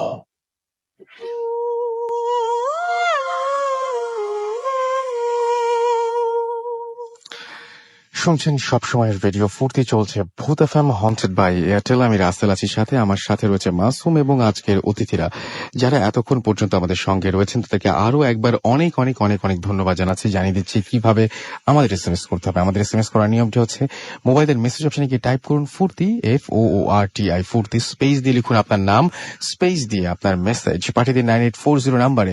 যারা আমাদের ইমেইল করে ঘটনা পাঠাতে চান বা অডিও ক্লিপ পাঠাতে চান তারা আমাদের ইমেল অ্যাড্রেসটি লিখে ফেলুন বা মনে রাখুন bhutfm@radiofurti.fm, which is BHWTFM@radioFOORTI.fm। ঘটনা যদি ভালো হয় সেটার দায় সেটার পুরোপুরি প্রশংসার দাবিদার আপনারা, কারণ আপনারা এই ঘটনা পাঠান, কষ্ট করে স্টুডিওতে এসে ঘটনা সবাইকে শোনান, আর অনেকে অনেক কষ্ট করে কালেক্ট করেন ঘটনা। ঘটনা যদি খারাপ হয় তাহলে বুঝতে হবে সেই দায়িত্ব একদম পুরোপুরি আমার। যাই হোক, এই জন্য বলছি যে সবচাইতে ভালো, সবচাইতে সেরা ঘটনা যে ঘটনাগুলো আপনিও শুনতে প্রচন্ড ভয় পেয়েছেন বা যে ঘটনাগুলো আপনাকে কেউ বললে আপনার প্রচন্ড ভয় লাগতো, সেই ঘটনাগুলো আমাদের পাঠিয়ে দিন। আমরা অনেক সময় ইমেইলে পড়ি যে কিভাবে ভালো ঘটনা কোনটা এটা বুঝবো। আসলে ওই ঘটনাটা যদি আপনাকে কেউ বলতো তাহলে আপনি কতটা ভয় পেতেন, এটার উপরে ডিপেন্ড করছে ঘটনাটা কতটুকু ভালো। সো আপনার ঘটনা যত বেশি ভালো হবে তত বেশি আপনার ঘটনা সিলেক্টেড হওয়ার চান্স থাকে। সো সেরা ঘটনাগুলো আমাদের পাঠাবেন আশা করি। আর আমাদের ইমেল অ্যাড্রেস তো বললামই, সেই সাথে আমি জানিয়ে দিচ্ছি আরো একটা খবর। সেটা হচ্ছে যে আপনি যদি বইমেলা গিয়ে থাকেন, এখন তো অমর 21-এর বইমেলা চলছে, রেডিও ফুর্তি ভূত এফএম শোনেন যারা, সেই সমস্ত লিসনারদের পাঠানো ভৌতিক অভিজ্ঞতা সংকলন নিয়ে 21-এ বইমেলায় প্রকাশিত হয়েছে ভৌতিক গল্প সংকলন ভূত এফএম, এবং রেডিও ফুর্তিতে প্রচারিত ফুর্তি ব্লকবাস্টার কিং অফ গানা নিয়ে প্রকাশিত হয়েছে 4 রঙা কমিক্স কিং অফ গানা। পাওয়া যাচ্ছে দেশের সব বইয়ের দোকানে আর বই মেলায় বর্ষা দুপুর স্টল নাম্বার 114। ব্যাস, আমরা ফিরে যাচ্ছি আবারও ঘটনায়। আমাদের সঙ্গে রয়েছেন আমাদের আরো একজন নতুন অতিথি, আমরা তার কাছ থেকে শুনবো তার রিসেন্টলি ঘটে যাওয়া একটা ঘটনা। তার আগে জানতে চাইবো আপনার নাম এবং আমাদের জানিয়ে দিন যে আপনি কোথা থেকে এসেছেন। হাই, আমি মোহাম্মদ ফাহাদ ফয়সাল, আমি উত্তরা থেকে এসেছি। ওকে, আচ্ছা, ঘটনাটা বেশ 3 দিন বা 4 দিন আগে ঘটনা। আমি শাহবাগে গিয়েছিলাম, ইয়াতে ওই যে আমরা যে প্রতিবাদ হচ্ছিল, আমি ওখানে গিয়েছিলাম। তো আমি যেখানে শাহবাগে রাত্রেবেলা সাইকেল চালিয়ে গিয়েছিলাম, তো সাইকেল থেকে রাত্রেবেলা বেশ রাত হয়ে গেছিল, বাসায় আমার ফোন দিয়েছিল যে তাড়াতাড়ি বাসায় আসো, আমার মা বাবা অসুস্থ। তো যথারীতি আমি সাইকেল চালাচ্ছিলাম। তো আমার সাইকেল একটা নতুন সাইকেল কেনা ফেব্রুয়ারি মাসের 4 তারিখে। তো আমার সাইকেলে একটা প্রবলেম ছিল যে আমার সামনে যে লাইটটা, সেই লাইটটা ছিল না। তখন আমার আরেকজন সাইক্লিস্ট ছিল, সে গুলশানে থাকে, তাকে আমি ফোন দিয়ে বললাম, তুমি কোথায় আছো, তুমি একটু আসো আমার সাথে জয়েন করো, যেহেতু আমার সাইকেলের যে ফ্রন্ট লাইটটা আছে, ফ্রন্ট লাইটটা ইটস নট ওয়ার্কিং। তো ওর ফ্রন্ট লাইটটা আছে বেশ চমৎকার ইয়েতে। তো আমরা সাইকেল চালাচ্ছিলাম। তো আমরা জায়গাটা হচ্ছে আপনার নির্বাদিন একটা নতুন একটা 5 স্টার হোটেল হচ্ছে, যেটা বেস্ট ওয়েস্টার্ন হোটেল, ঠিক তার পাশে একটা রাস্তা আছে, একটা পুরো অফরোড রাস্তা, প্রায় 1/2 কিলোমিটার একটা অফরোড রাস্তা আছে। ওই রাস্তার মধ্যে আমি ওকে বললাম, চলো এই অফরোডে যাই। আমরা সাধারণত অফরোড তো পাই না ঢাকা শহরে, তো অফরোডে যাই, ভালো অফরোড হবে। ঠিক আছে, অফরোডে যাওয়ার পর আমার বলে রাখা ভালো যে আমার যে ওই যে সাইক্লিস্ট, ওর নাম হচ্ছে ওয়াজেদ। তো ওর সাইকেলের পাম্প ছিল না, মানে কারণ ও নেমে ও বলছে, ভাই আপনি যান, সামনে যান, আমি আসতেছি। তো সাইকেলে ও পাম্পিং দেওয়ার সময় আমি কি করলাম, আমি আমার সাইকেলে করে, আমি খুব নতুন সাইকেল, আমার মধ্যে খুব এক্সাইটমেন্ট কাজ করছিল। তো আমি খুব জোরে চালাচ্ছিলাম। জোরে চালানোর পর হঠাৎ Exclusively on সাদা একটা artonaut.com. বুড়া একটা মহিলা জাতীয় কি যে একটা ছিল, মানে ফ্র্যাকশন অফ সেকেন্ড আমি দেখলাম। দেখে আমি জোরে ব্রেক দিলাম। ব্রেক দেওয়ার পর মানে আমি পুরো I tumble down, I fail down পর আমি ব্যাডলি আমার লাইক আমার বাম পাশে হাঁটুতে আমি প্রচন্ড ব্যথা পাই। ব্যথা হওয়ার পর আমি আশেপাশে আমি দেখি যে কিছুই নাই, মানে কি দেখলাম কিছু বুঝে উঠলাম না। তখন আমি উঠতে পারতেছি না, কি করবো কি বুঝে উঠতে পারছি না। তখন আমি আস্তে আস্তে করে সাইকেলটা, আমি সাইক্লিং করবো কি করবো বুঝতে পারতাম। তারপর আস্তে আস্তে সে তো পিছনে দিয়ে আসলো, ভাই আপনি পড়ে গেলেন কেন? তখন আমি বললাম যে ভাইয়া আমি তো একটা জিনিস দেখলাম। কি জিনিস দেখলেন? বললাম আমি একটা সাদা একটা ভুড়ি মতো একটা মহিলা দেখলাম, জাস্ট পাস্ট হবে। বুঝছেন, তাই নাকি ভাইয়া? তা ভাইয়া কিন্তু আমি তোমাকে বললো এখানে থাকার ঠিক হবে না, তো তাড়াতাড়ি চলো। তো সামনে ওইখানে একটা আছে, একটা বেঙ্গলদের একটা অফিস আছে সামনে। তখন আমি একটু সাহস করে সিকিউরিটি গার্ডকে জিজ্ঞেস করলাম, ভাইয়া এখানে কি এই ধরনের কোনো ঘটনা ঘটে নাকি? ও আমাকে সিকিউরিটি গার্ড স্ট্রেট বললো, ভাইয়া যা দেখছেন এখান থেকে পালাই যান, এখানে আল্লাহ আল্লাহ করে এখান থেকে চলে যান, যেখান থেকে আসেন চলে যান। এই আমার ঘটনা। ওকে, তো আপনি এর আগে কোনোদিন কোনো কিছু দেখেছিলেন না একদম, মানে আপনি তো ওরকম কোনো চিন্তার মধ্যেও না, ছিলেন না? এখানে প্রসঙ্গে বলে রাখি, আমার সাথে যে সাইক্লিস্ট যে ছিল, সে একদিন আমাকে বলতেছিল, ভাইয়া মানে রাত্রেবেলা ওইখানে না যাওয়া, ও আমার সাথে শেয়ার করছে, বলতেছে স্টোরি বলছে, ভাই একদিন ও সে রাত্রেবেলা সাইক্লিং করে চালাচ্ছিল, কোনো গুলশানে কি একটা অনুষ্ঠান ছিল, পার্টি টার্টি ছিল, সে আমাকে বলতেছে সে সাইক্লিং চালাচ্ছে ওই ওয়েতে, ওই রাস্তায় পাশে। বলতেছে সে লাইক আতরে গন্ধ শুনছিল। সে বলছে এত মিডল অফ লাইক 2টা-3টার সময় আতরে গন্ধ আসে, একটা Right. কড়া আতরে গন্ধ আসার কথা না। ওকে, থ্যাংক ইউ সো মাচ। আপনার ঘটনার জন্য আপনাকে অনেক ধন্যবাদ। আমরা দেখতে পাচ্ছি যে আমাদেরকে লিটন ময়মনসিং থেকে এসএমএস করেছেন, আমাদেরকে এসএমএস করেছেন ঢাকাতে জুরাইন থেকে রায়হান, এছাড়াও লাল ভাই আমাদের এসএমএস করেছেন আমাদেরকে হামজা, এসএমএস করেছেন আবির চট্টগ্রাম থেকে, সুমন সরকার সিলেট থেকে এসএমএস করেছেন।